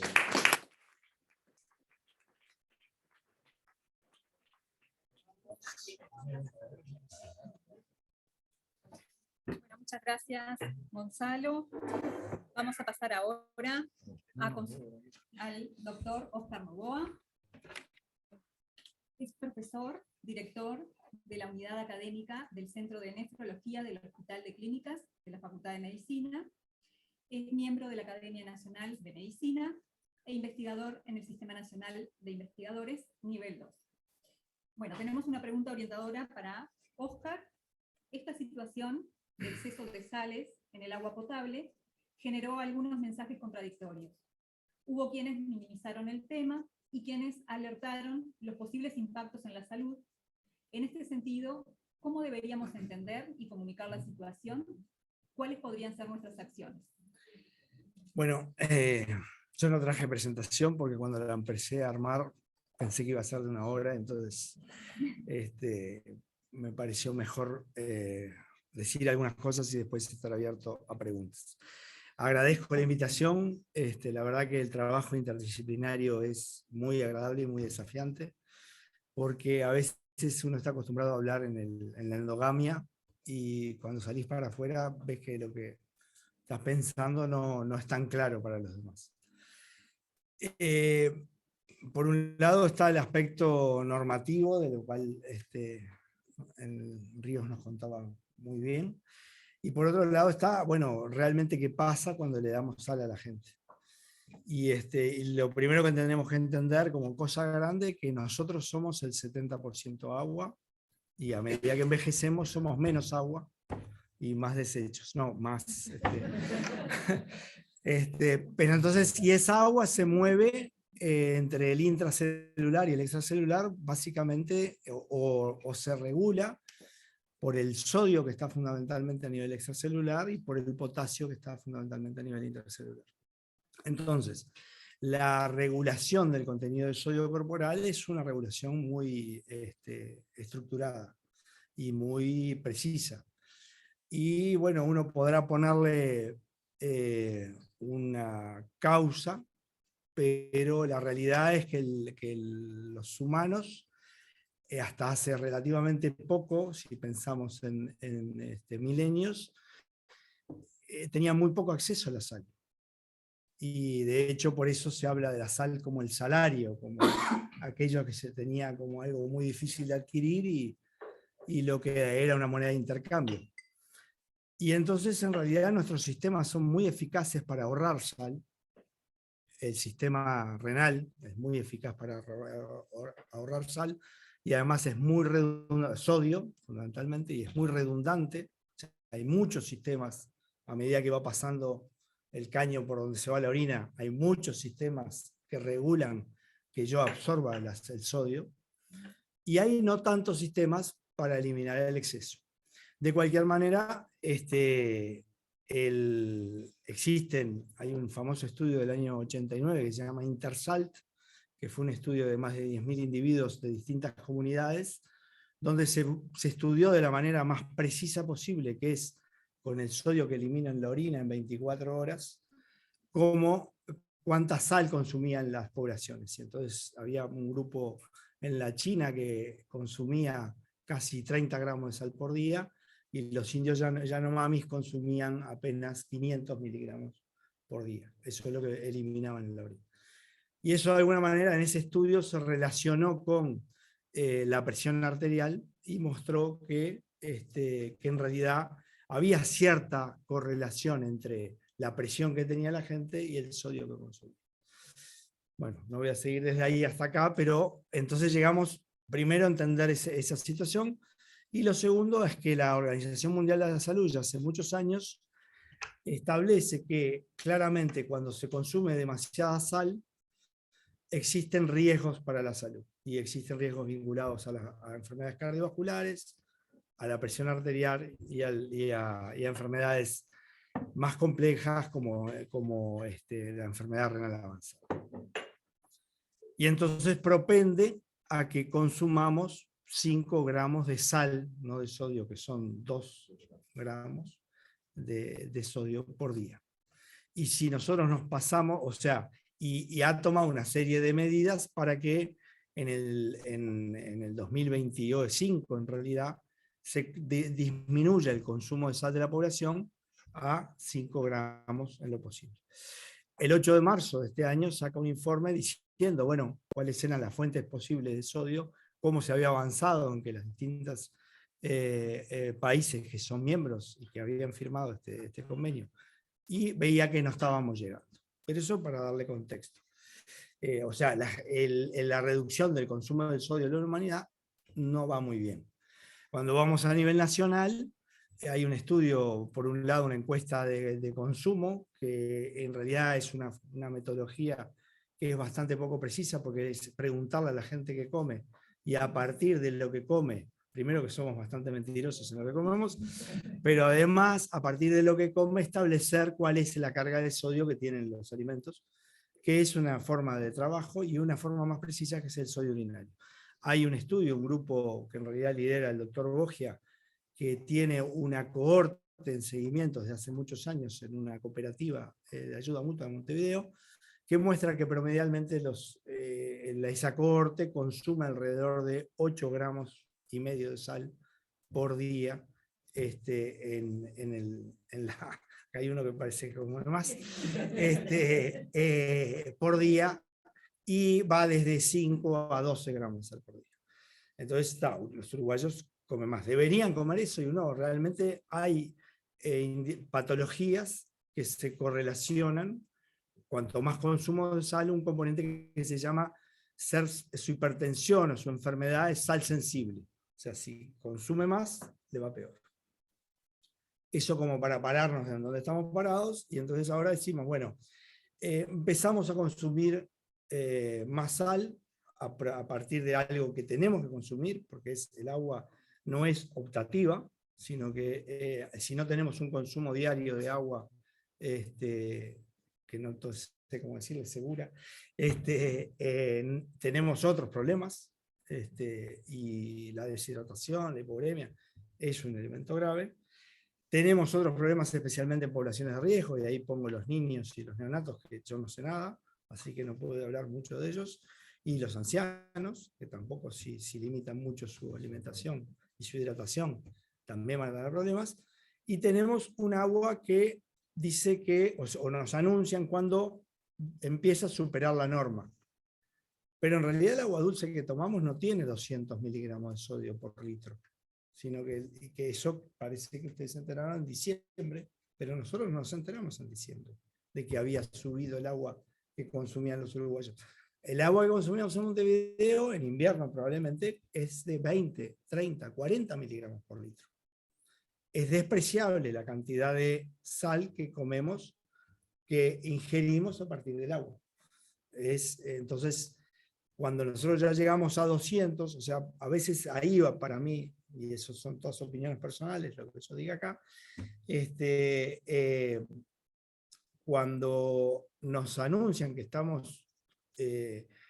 pasamos la norma y llegamos al máximo, que es 440 miligramos, o sea, actualmente, en realidad no aumentamos de 200, no duplicamos, pasamos de 40 a 400. Y ahí se torna relevante la cantidad de sodio que yo ingiero en el agua. ¿Por qué se torna relevante? Porque, bueno, corresponde más o menos a 1 gramo 12 miligramos, 1 gramo 120 miligramos de sal por litro, o sea que le estoy dando solo en el agua a una persona que tenga que tomar 2 litros, 2 gramos y poco de sal. Eso hace que lo optativo, ya esto es obligatorio, si voy a tomar esa agua todo el día, bueno, hay mucha gente que tenemos otra agua, que tiene 25 miligramos por litro, y que obligatoriamente ya tiene una cantidad de sal que le va a llegar en esa ingesta hídrica. Y entonces la posibilidad de variar lo que tenga de sal en los alimentos, además de que está poco entrenada, además de que hubo confusión con los hexágonos, le cuesta entender dónde está la sal que puede consumir. Entonces, bueno, frente a esa pregunta, en realidad el Ministerio convocó a la Facultad de Medicina, y la Facultad de Medicina seleccionó a alguna gente para ir a decir, bueno, ¿qué podemos hacer? Y entonces nosotros sabemos que hay un grupo de mucho riesgo. Otra cosa previa. Decimos que más o menos conocemos que alrededor del 37% de la población de Uruguay tiene hipertensión arterial. Eso con 2 cosas que no sabemos. Que una es que esa distribución no es homogénea en todos los grupos etarios y que en realidad se acumula eso en que la proporción de hipertensos en los mayores de 60 años es casi el 60%. Y por otra parte, de que hay mucha gente que es hipertensa y no sabe que es hipertensa. O sea, que no tiene o minimiza o cuenta que alguna vez la presión le dio alta, pero era porque estaba nervioso o porque cuando fue al médico justo tenía la... Y en realidad no tiene el diagnóstico definido de hipertensión. Entonces, en realidad el 60, o sea, el 37% de la población tiene presión alta, y si miramos para los mayores de 60 años, es el 60%. Pero además, si nosotros miramos la pirámide demográfica de Uruguay, la pirámide demográfica de Uruguay se fue afinando en la base, hacen 38.000 niños por año, se va engordando en el medio, y el 15% en el 2023, el 15.6% de la población tiene más de 65 años. O sea que hay un grupo importante de gente que está por ahí afuera. Todo ese grupo, los hipertensos y los mayores de 65 años, son susceptibles a que un cambio en su consumo de sal le produzca patología. Esa patología va a ser aguda, eso que piensa la gente, bueno, comió un asado, comió mucha sal y al otro día va a tener la presión alta. No necesariamente es así, porque ya sabemos que existe una amortiguación del consumo de sal que no solo se queda en el líquido extracelular o en el líquido intravascular, lo que circula por nuestras venas y arterias, sino que se acumula en los proteoglicanos en el intersticio. O sea, hay una capacidad de buffer de la sal que yo consumo, que se va a expresar en algún momento. Y entonces está descrito por resonancia magnética que se ve mayor en gente con alta ingesta de sal e hipertensa, mayor depósito de sodio en ese intersticio. Todo esto es muy teórico, entonces uno dice, bueno, ¿a quién le puede llegar a pasar algo? Yo no tengo duda, o sea, que le puede pasar algo a los pacientes que nosotros tratamos y están en diálisis. Una persona que está en diálisis y no orina, no produce orina cero, gana entre una diálisis y otra, que son cada 48 horas, entre 3 y 4 litros de agua, kilos de agua y sal. Y eso lo tenemos que extraer en la diálisis. Si la persona tiene mayor ingesta de sal, va a tener más sed, va a tomar más agua y va a ganar más peso. Ese peso va a poderlo manejar en su intersticio, o va a ir a sus pulmones y hacer edema pulmonar, o va a hacer hipertensión severa y hacer un accidente cerebrovascular. Entonces, ese grupo es como el prototipo del mayor riesgo, ¿sí? Ese grupo no debe consumir esta agua, y se pidió y se resolvió que se le iba a distribuir a la casa agua sin sodio. No todos la recibieron todavía, pero bueno, estaban haciendo, se está en ese proceso. Después hay otro grupo que tiene un riesgo que es menos identificable, que es un grupo de individuos. Se calcula que más o menos entre el 7 y el 10% de la población adulta tiene algún grado de enfermedad renal. Y eso se calcula a partir de datos. Nosotros sabemos cuánta gente tenemos que dializar. En Uruguay se dializan 2.900 personas que están en diálisis peritoneal o en hemodiálisis, más 1.400 que están trasplantadas. Ese grupo es de sustitución de la función renal y llegan a ser casi 3.000 y pico. Si comparamos con Estados Unidos, que tiene bien medido por los estudios NANES, que la encuesta tiene extracción de sangre, o sea, es más compleja, podemos decir que si tuviéramos la misma proporción, el 10% de la población uruguaya debería tener enfermedad renal crónica. La mayoría tienen hipertensión, o sea que no son grupos separados, sino que son los mismos. El 10% son diabéticos, son personas que tienen mayor riesgo de tener esta entidad. El 37% son hipertensos. Si nosotros levantamos la mano acá, que no lo voy a preguntar porque es confidencial, muchos toman antihipertensivos acá. Entonces, esos grupos son los grupos de riesgo. ¿Puede la gente con educación, diciendo, pero ¿cómo tómase un vaso de agua y deje de comer tal cosa que tiene sal? Es posible, pero no estamos en ese... O sea, sí, cuando tú hablabas de oportunidad, sí hay una oportunidad ahora de que la gente sepa dónde está la sal. Y la mayoría de la gente dice, pero yo no como con sal. No como con sal. Bueno, pero a ver, vamos a buscar dónde está la sal. Entonces, la gente dice, y bueno, ¿y qué se hizo de noche? Y un arroz, y le puso queso rallado. Y sí, queso rallado, le puse, bueno, el queso rallado es sal, ¿no? Usó salsa de soja, bueno, sal, el ketchup es sal. O sea, hay muchas cosas que hay que aprender para decir dónde está la sal, para decirle a la gente, usted va a poder hacer esto. Entonces, frente a esa pregunta que me hacen, primero, el agua no es saludable o segura para toda la población. Y hay un gran porcentaje de la población uruguaya, que tenemos una pirámide poblacional envejecida, que tiene riesgos. Algunas, las que tienen enfermedad más severa y que la conocen, tienen riesgos de mediano plazo, de semanas. ¿Podemos decir que cambió la epidemiología, como en el COVID, cuántos muertos hay por día? No, no lo vamos a poder decir. Esto seguramente se va a notar en lo que se habla cuando también hablamos de COVID, de exceso de mortalidad. Si nosotros encontramos en este año, después de esta crisis, y la superamos, un exceso de mortalidad, que los vamos a enterar en el 2025 que sucedió, bueno, ahí lo veremos. Pero antes va a ser difícil de verlo. Pero sí decir que hay algunos grupos de patologías que tienen alto riesgo, y ahí quedaron identificados. La enfermedad renal crónica, no se puso diálisis específicamente, se puso enfermedad renal crónica, los pacientes con insuficiencia cardíaca, que es una población mucho más difícil de identificar, aquellos que tienen un antecedente de un infarto, por ejemplo, potencialmente tienen riesgo de tener una falla cardíaca, los pacientes con cirrosis, con hepatopatía, las embarazadas. Lamentablemente, la información que hay sobre consumo de agua salinizada es de países como Bangladesh y como Kenia.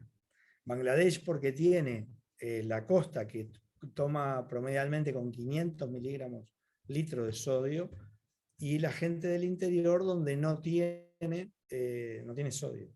Ellos demostraron que hay más preeclampsia en la costa. Preeclampsia es estados hipertensivos del embarazo graves. ¿Sí? Hay más preeclampsia en la costa. Hay algún trabajo que dice que puede haber más hipertensión.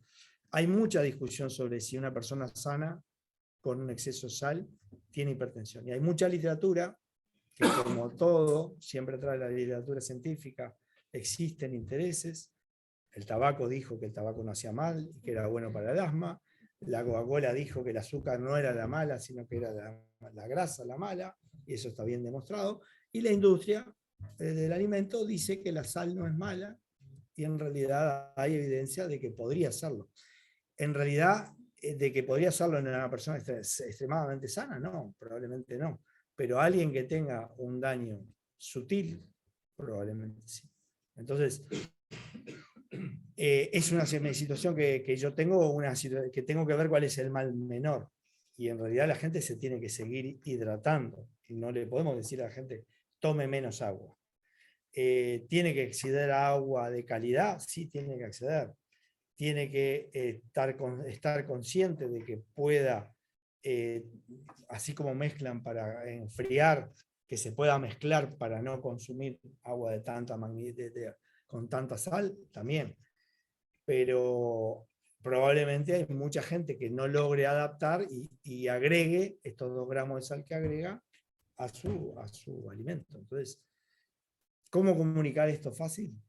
No soy bueno para contestar eso. Seguramente se necesita de comunicadores que logren dar un mensaje, que no sea de pánico y que la gente termine deshidratada, porque puede pasar que venga, no, yo no tomo el agua, entonces la pobre señora viene deshidratada y no orino hace 3 días porque no tomo agua. No, eso no. Y tampoco no pasa nada, y entonces no asumo que, bueno, que si me tomo 1 litro de mate, en realidad voy a tomar un agua que tenga más concentración de sodio porque la calenté y se evaporó y quedó como el vaso tuyo, ¿no? Entonces eso es un poco lo que uno puede decir. Después hay cosas menores menores porque por suerte no tuvimos grandes problemas, que fue el tratamiento del agua para diálisis, que por ahora en realidad la mayoría tenemos equipos de los centros de diálisis de la región, tenemos equipos de ósmosis inversa y muchos tenemos equipos de ósmosis inversa de doble paso, lo cual hace que después de un primer paso vuelve a pasar para producir agua ultra pura, y esa agua ultra pura tiene 3, 4, nunca se nos olvida eso, así que no la voy a decir. Tenemos un agua que es buena. Por ahora no hemos tenido problemas, algún centro ha tenido problemas de flujo, de agua, porque si el rechazo es mucho, no te dé para producir la cantidad que necesitas, pero por ahora estamos bien. El problema mayor, decimos, de los pacientes en diálisis es el agua que toman y el agua que puedan tomar en esta condición. Creo que estoy bien en el tiempo. Sí.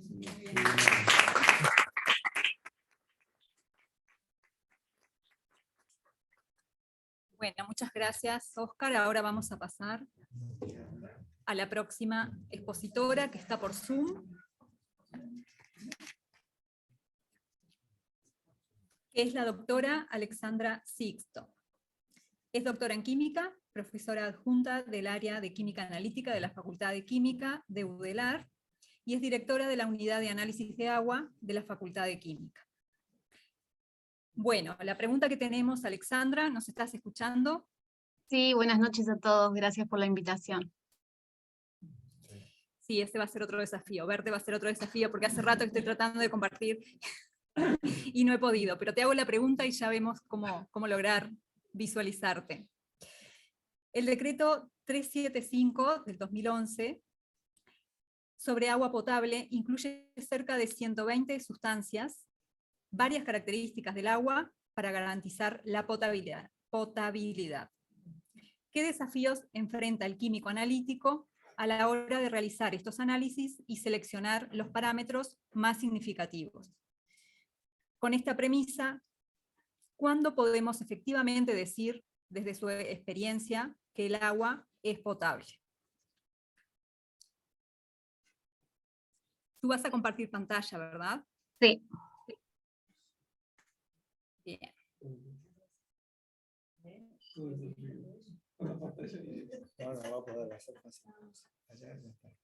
Bueno, ¿la ven? En Zoom se te ve, pero aquí en la pantalla no. Dame un minutito.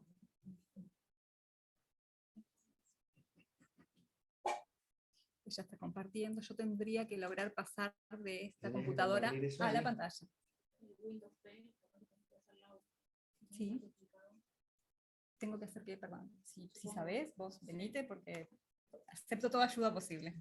Y bueno, ahora Windows B duplicado. Buenísimo, gracias, Lu. Bueno, ahora estamos viendo, Alexandra, tu presentación. Bueno, gracias a todos. Bueno, como ya se mencionó, el Reglamento Bromatológico Nacional, como lo citaste en la pregunta, recoge esta norma técnica que es de requisitos que tiene que cumplir el agua potable, cualquiera sea su fuente de captación. Ella establece parámetros en relación a el riesgo que puedan conllevar para la salud y a las características organolépticas. Los clasifica en 3 tipos de parámetros, que son los parámetros de control, adicionales y complementarios. Los parámetros de control, como su nombre lo dice, son aquellos que se tienen que controlar cuando se pretende caracterizar una fuente y cuando se pretende controlar el agua que se suministra. Y los parámetros adicionales y complementarios son los que hay que controlar basados en la posibilidad de que estén presentes o no. Establece límites para 45 parámetros de control, unos 31, hay algo, parámetros adicionales, y 37 parámetros complementarios. Algunos de ellos además son isómeros o familias de compuestos. Entonces, todo esto es lo que tenemos que monitorear cuando queremos analizar el agua potable según la define la normativa. Entonces, bueno, algo que me parece bastante sencillo de visualizar es que necesitamos contar con metodologías confiables para un montón de sustancias que implican un montón, manejar un montón de técnicas analíticas, y bueno, y que tiene que ver desde la selección del método, la forma en que vamos a garantizar el resultado, ¿no? Entonces, este es un extracto de la UNIT 833, esta norma es de acceso público en la página de OCE. Entonces, acá se muestra que se establece el parámetro, el valor máximo permitido, con su unidad correspondiente, un método de ensayo posible, que este es el método de ensayo en realidad, que es el método de referencia en caso de que hubiera un arbitraje, por ejemplo, y en las observaciones si ese valor máximo permitido se establece en relación a la peligrosidad para la salud o a las características organolépticas. Los métodos de ensayo que utilizamos en el análisis de agua potable son métodos normalizados, que están reconocidos técnicamente como métodos confiables. Acá en esta tabla, por ejemplo, se listan métodos del Standard Methods of Evaluation of Water and Wastewater, que es de la American Public Health Association de Estados Unidos. Entonces, ese es un primer punto para la selección del método. Otros puntos para eso tienen que ver con las características de desempeño de ese método, para que ese método me permita tener un resultado confiable, que me permita tomar decisiones adecuadas a partir de ese resultado, ¿no? Entonces, uno de los parámetros que también va a incidir mucho en la selección de estos métodos, en relación a los niveles de concentración en que se encuentran esos parámetros, es, por ejemplo, el límite de detección, aquella cantidad que podemos detectar con el método que estamos utilizando. Y bueno, en relación al impacto que tiene el resultado, ¿verdad? Ya sea el impacto desde varias dimensiones, ¿verdad? A eso, a que permita tomar decisiones adecuadas a el impacto que tiene en la sociedad, porque hoy, por ejemplo, estamos todos atentos a los resultados que nos pueda ofrecer el monitoreo del agua en la situación de hoy. Bueno, es necesario tener un programa de aseguramiento de la calidad, y ahí entran actores como los que mencionaba, por ejemplo, hoy Daniel, ¿no? El SQA, el OUA, que bueno, que son actores que, además de las herramientas que yo pueda tener en mi laboratorio para garantizar ese resultado, van a indicar la competencia técnica que tiene mi laboratorio. Pero todo esto, por supuesto, tiene necesidades de capacitación asociadas para mantener esa diversidad de métodos analíticos operativos, ¿verdad? Y costos asociados. Entonces acá, por ejemplo, para mencionar aspectos técnicos, como yo decía hoy, en relación al límite de detección y de cuantificación, estos son los límites de cuantificación que tenemos en la unidad para la determinación de arsénico. El límite de cuantificación es aquel por encima del cual voy a poder decir en qué cantidad está presente. No solamente si está presente, sino en qué cantidad está presente el arsénico. Entonces, por ejemplo, para una de las metodologías con las que contamos, que es la determinación por espectrometría de absorción atómica electrotérmica, mi límite de cuantificación es este. Para otra metodología, que es la generación de hidruros y espectrometría de absorción atómica, mi límite de cuantificación es este. Con los límites actuales, los valores máximos permitidos actuales de arsénico, cualquiera de las dos metodologías son adecuadas, porque esto no está escrito en piedra en la química analítica, pero cuanto más cerca del límite de cuantificación yo estoy midiendo, mayor es la incertidumbre de mi resultado. Entonces, idealmente, y si la tecnología nos lo permite, la tecnología disponible nos lo permite, nosotros vamos a querer que el límite de cuantificación sea al menos 10 veces menos que el valor máximo permitido, para poder decir con seguridad si ese valor máximo permitido se excede o no. Entonces, como todos saben, o también ha estado bastante en el tapete, el valor objetivo del límite de arsénico es 10 ppb, o sea, 0,010 miligramos por litro. Entonces, eso hace, por ejemplo, que la alternativa de la determinación por horno de grafito ya no sea, cuando ese sea mi valor máximo permitido, una alternativa adecuada. En el caso de generación de hidruros estamos ahí justitos, digamos. Pero bueno, nos requiere una necesidad de actualización tecnológica, ¿verdad? Intentar llegar más abajo para que ese resultado que yo provea sea más confiable. Entonces, esto también lo traigo un poco para reflexionar, no sé si esa es la palabra, que bueno, que cuando tenemos valores máximos permitidos, las capacidades analíticas del país tienen que poder acompañar si los bajamos, o tenemos que tener capacidades analíticas para poder monitorearlos, porque de lo contrario son algo así como una expresión de deseo, ¿verdad?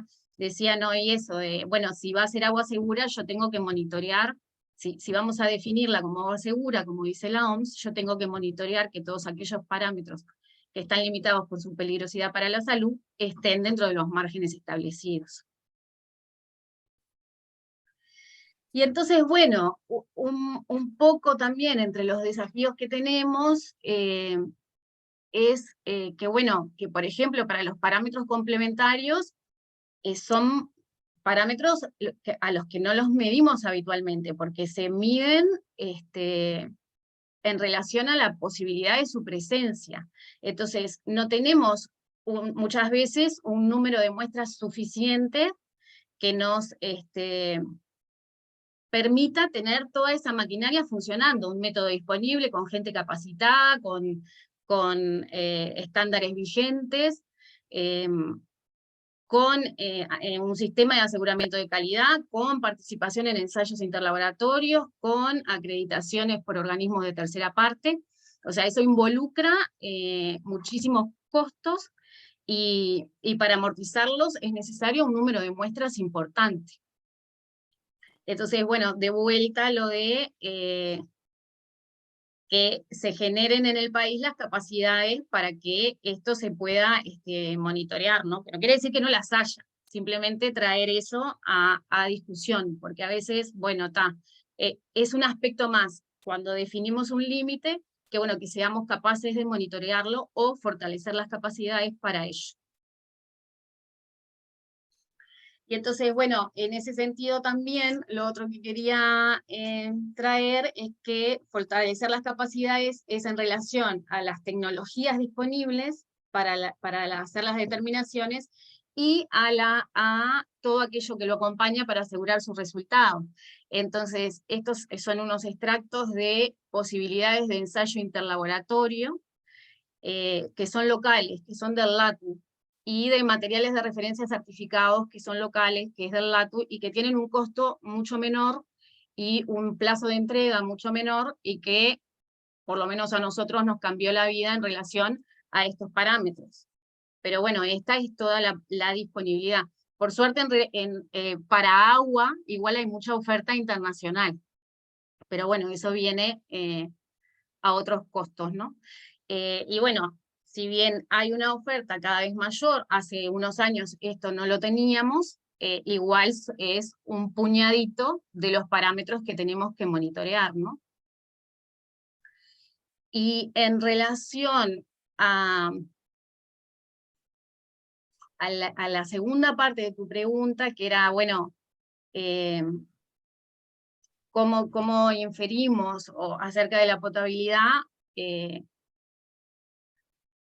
No es estrictamente, nosotros tendríamos que hacer por lo menos todos los parámetros de control, e incluso los adicionales.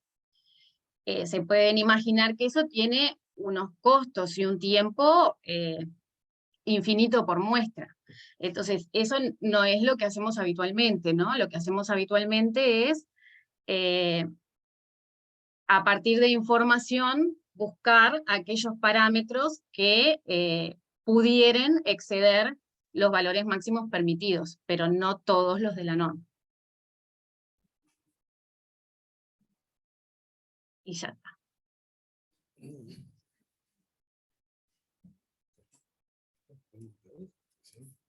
Bueno, muchas gracias.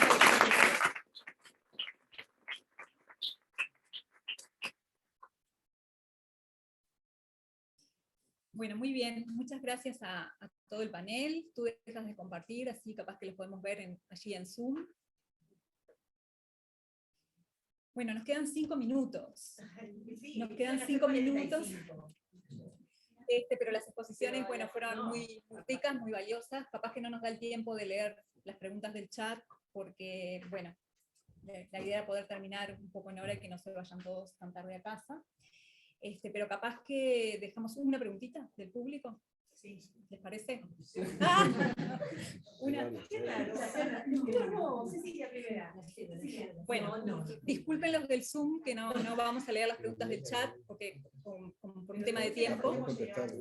Capaz que las podemos recabar allí en el chat y después tratar de contestar. Una del Zoom y una del Zoom y una de acá. Bueno, tenemos allí y tenemos dos proponentes que están como desesperadas por preguntar, así que bueno, vamos a escucharles. Levantaron la mano primerísimo. Sí, yo creo que estaban esperando la pregunta. Sí, bueno, muy bien, ¿tú? No, realmente creo que atraviesa a todo el panel. Muchísimas gracias por todo, pero creo que va a ir a Danilo, me parece la respuesta, porque venía escuchando al vicepresidente de UCEA cuando venía para acá, diciendo, y he escuchado también a la intendencia, diciendo la variabilidad que había en los resultados de los análisis que se están haciendo en los diferentes momentos y en diferentes regiones de Montevideo. Entonces, ¿realmente hay tal variabilidad en las áreas, porque nos estamos manejando... Hacé la pregunta acá, ven el micrófono. Nos estamos manejando con datos que tal vez no son ciertos, o cuando hablamos de conductividad, cuando hablamos de concentración, ¿de qué estamos hablando? Si esto varía constantemente durante el día. Está buena la pregunta porque realmente es muy compleja la operativa en este momento, dado que el esquemita que les mostré al principio implica bombear desde aguas abajo, un agua que tiene salinidad diferente de repente, pero sobre todo utilizar el agua de Paso Severino, que de repente tienen que abrirla más y esa agua demora un día en llegar. Entonces esa mezcla de agua para mí está saliendo demasiado bien, o sea, demasiado homogénea, porque es muy difícil esa operativa entre aportar agua de abajo que llega enseguida a la toma y mezclarla con otra que viene de lejos y que si yo la quiero aumentar, necesito un día para que me llegue. Esa es la explicación de por qué se ve quizás irregular el agua de Montevideo. No, el agua que sale de Aguascorrientes hacia Montevideo. Pero como los tiempos de retención en la red son distintos, puede generar diferencias en Montevideo. Muy bien, ¿la pregunta? Yo no les voy a hacer la pregunta sellada de por qué se llegó a esta situación. Eso es parte de algo que lo dirá la historia después. Lo que me gustaría saber es, sin tener que llamar a un brujo que salte y aúlle para pedir que llueva, ¿qué soluciones mediatas y a largo plazo habría que aplicar para no volver a pasar por esta situación? El ser humano podrá vivir sin energía eléctrica, sin internet, sin WhatsApp, pero no puede vivir sin agua. Eso todos lo sabemos. ¿Qué solución mediata y a largo plazo habría que aplicar? Aunque los políticos no les den ninguna bolilla a la respuesta. ¿Quién quiere responder? ¿Quién quiere responder?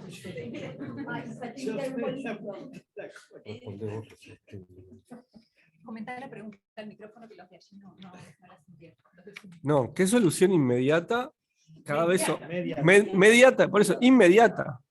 Inmediata. La inmediata va a ser hasta quedarnos sin agua. Bueno, pero la inmediata, que cada vez hay menos plazo para tomarlas, creo que es restringir el consumo fuertemente. Por todos los medios y digamos, que creo que es el rol del Sistema Nacional de Emergencia que tendría que estar haciendo desde hace tiempo. Para no irnos tan lejos para atrás. Desde enero que estoy diciéndolo. ¿Qué solución más Dejaron que regaran los jardines de Maldonado. de largo plazo le paso a Danilo para tener una solución ingenieril y quizás, bueno, no sé, a la luz de estas propuestas que están empezando a implementar de la represa aguas abajo, que no sé qué éxito podrá tener o no, pero te lo dejo, Danilo. A ver, todas las medidas que se tomen ahora para paliar la situación, bienvenidas sean. El caso de la represa o bueno, alguna que se ha mencionado por ahí, a corto plazo. A largo plazo, algo genérico. No voy a entrar en la discusión del tema de Casupá, de Neptuno, es un tema que vendrá después, estamos ahora en una crisis. Pero como mensaje genérico es planificar y respetar las planificaciones a través de las distintas administraciones, que eso ha sido lo histórico en la empresa, y no que se vaya transformando en planificación a corto plazo para cada administración. Esa es más de largo plazo, pero es tal cual, en el medio. Bueno, muy bien. Sí, Patricia. Complementando un poco lo que estaban diciendo, creo que si hablo fuerte se escucha desde el Zoom. No creo, pero repetimos nosotros. ¿Qué hay de posibilidad cierta, que estuve leyendo unos artículos de años pasados, la posibilidad de un acuífero por debajo del río Santa Lucía, que se pudiera hacer una extracción del agua subterránea hacia un aporte del agua subterránea hacia Santa Lucía, o sea, no esperar solo por la lluvia, sino extraer de abajo. Que sé que cuando se planteó, algo leí de que no estaba la tecnología presente en el Uruguay, lo cual encarecía y complicaba el asunto, pero ha pasado tiempo, digo, ¿eso sería posible como una solución a determinado plazo? No sé cómo ponerle. Es una alternativa. Cuando hay una crisis aparecen muchas alternativas. Yo dije tal cosa en tal año, en el año 70 hay un informe que dice tal cosa, en el 2001 se hizo una planificación. Yo creo que toda esa discusión es para un poquito después, pero es una alternativa técnica de las cuales se barajan y creo que están trabajando también en esa como algo a mediano plazo. Pero por más detalle debería consultar a OCE. Bueno, capaz que hacemos una última pregunta que es la...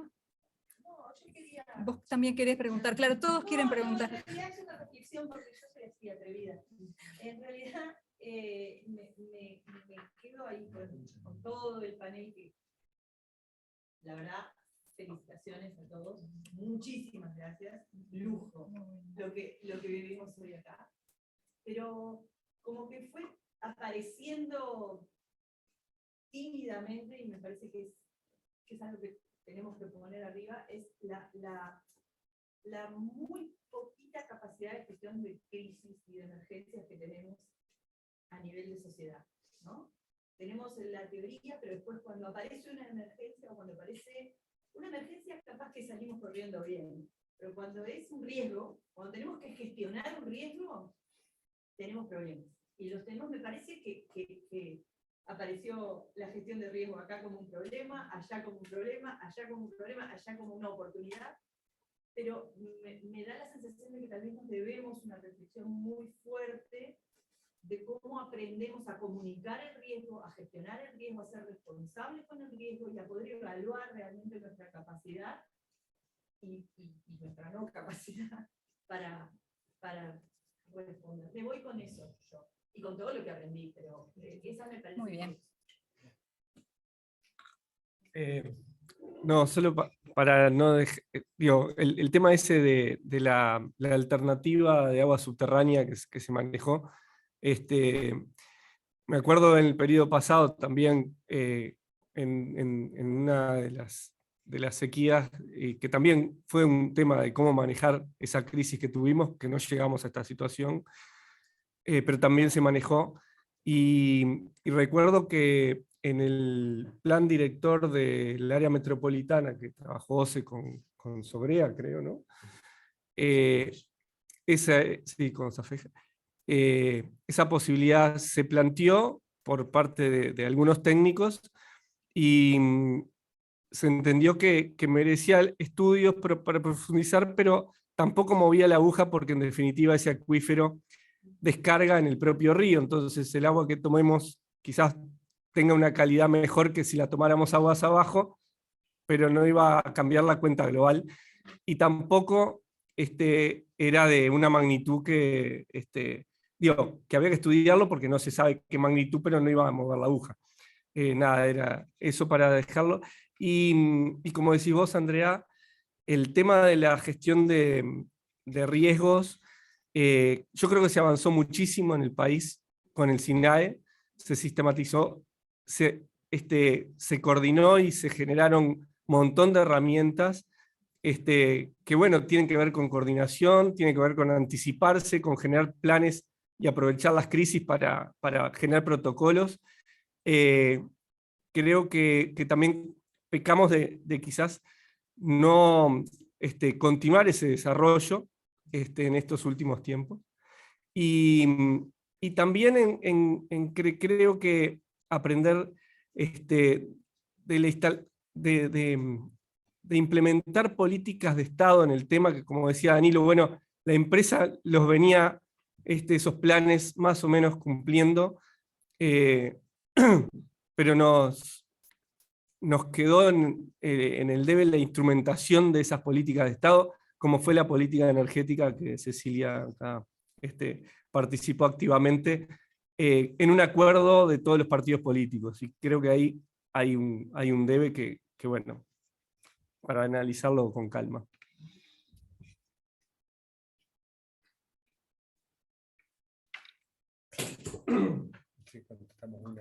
Bueno, muy bien. Entonces, para no ser injustos, acá me dicen que contestamos una única pregunta del chat y ya nos despedimos. La última pregunta que estaba en el chat era cómo era el agua más en el interior. Mencionaban específicamente Costa Azul. ¿Alguno de ustedes tiene, esta porque la leí, por eso me la acuerdo? ¿Cuál es el contenido de sodio normal en las plantas potabilizadoras del interior del país? Por ejemplo, en Costa Azul. Si es Costa Azul, Canelones, no es muy, muy interior.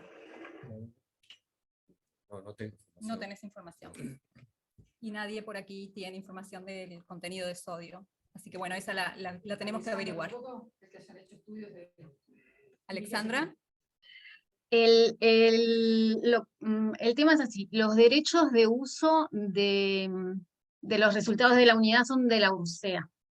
Entonces, a ellos se puede acceder a través de la Ley de Acceso a la Información Pública, o en este momento en la página web de la URSEA hay datos de,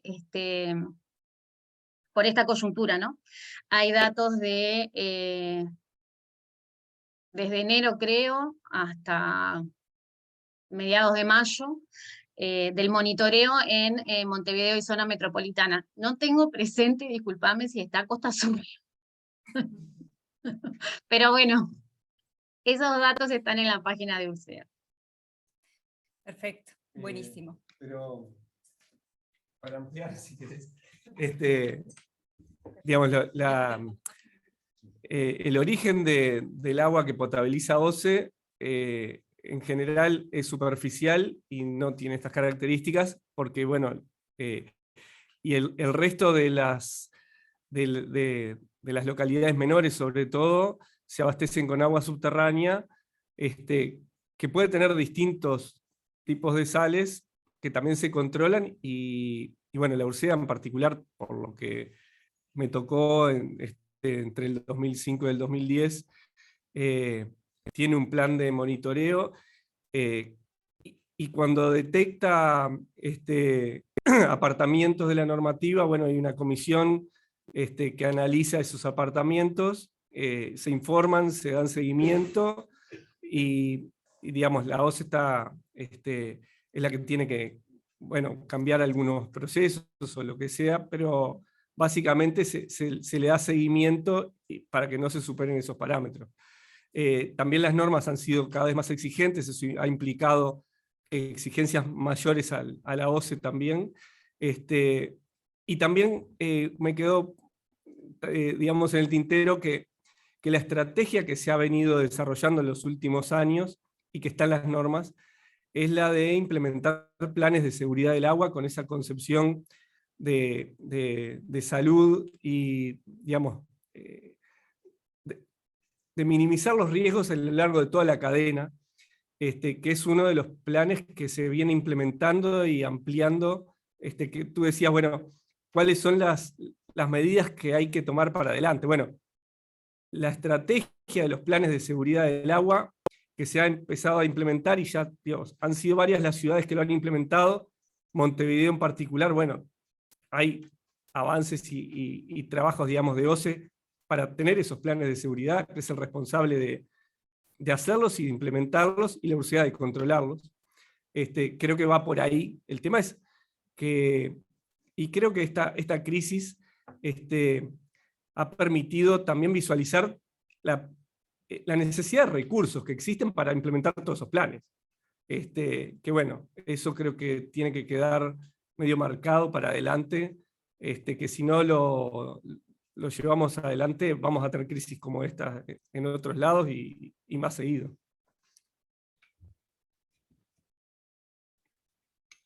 Bueno, muchas gracias a todos entonces. Sí, pero no vamos a leer todas las preguntas. Les agradecemos mucho a los que están aquí presentes, al panel, 1.000.000 de gracias por la presentación, estuvo todo muy claro, también Alexandra ahí a la distancia, muchas gracias. Fue muy rico todo lo que nos contaron, y bueno, seguro quedan muchas dudas, pero las vamos a ir resolviendo quizás por mail, y quedamos, y los vamos a invitar seguramente para alguna parte 2. Quedaron muchas ganas, nadie se fue. Muchas gracias a todos. Gracias. Muchas gracias.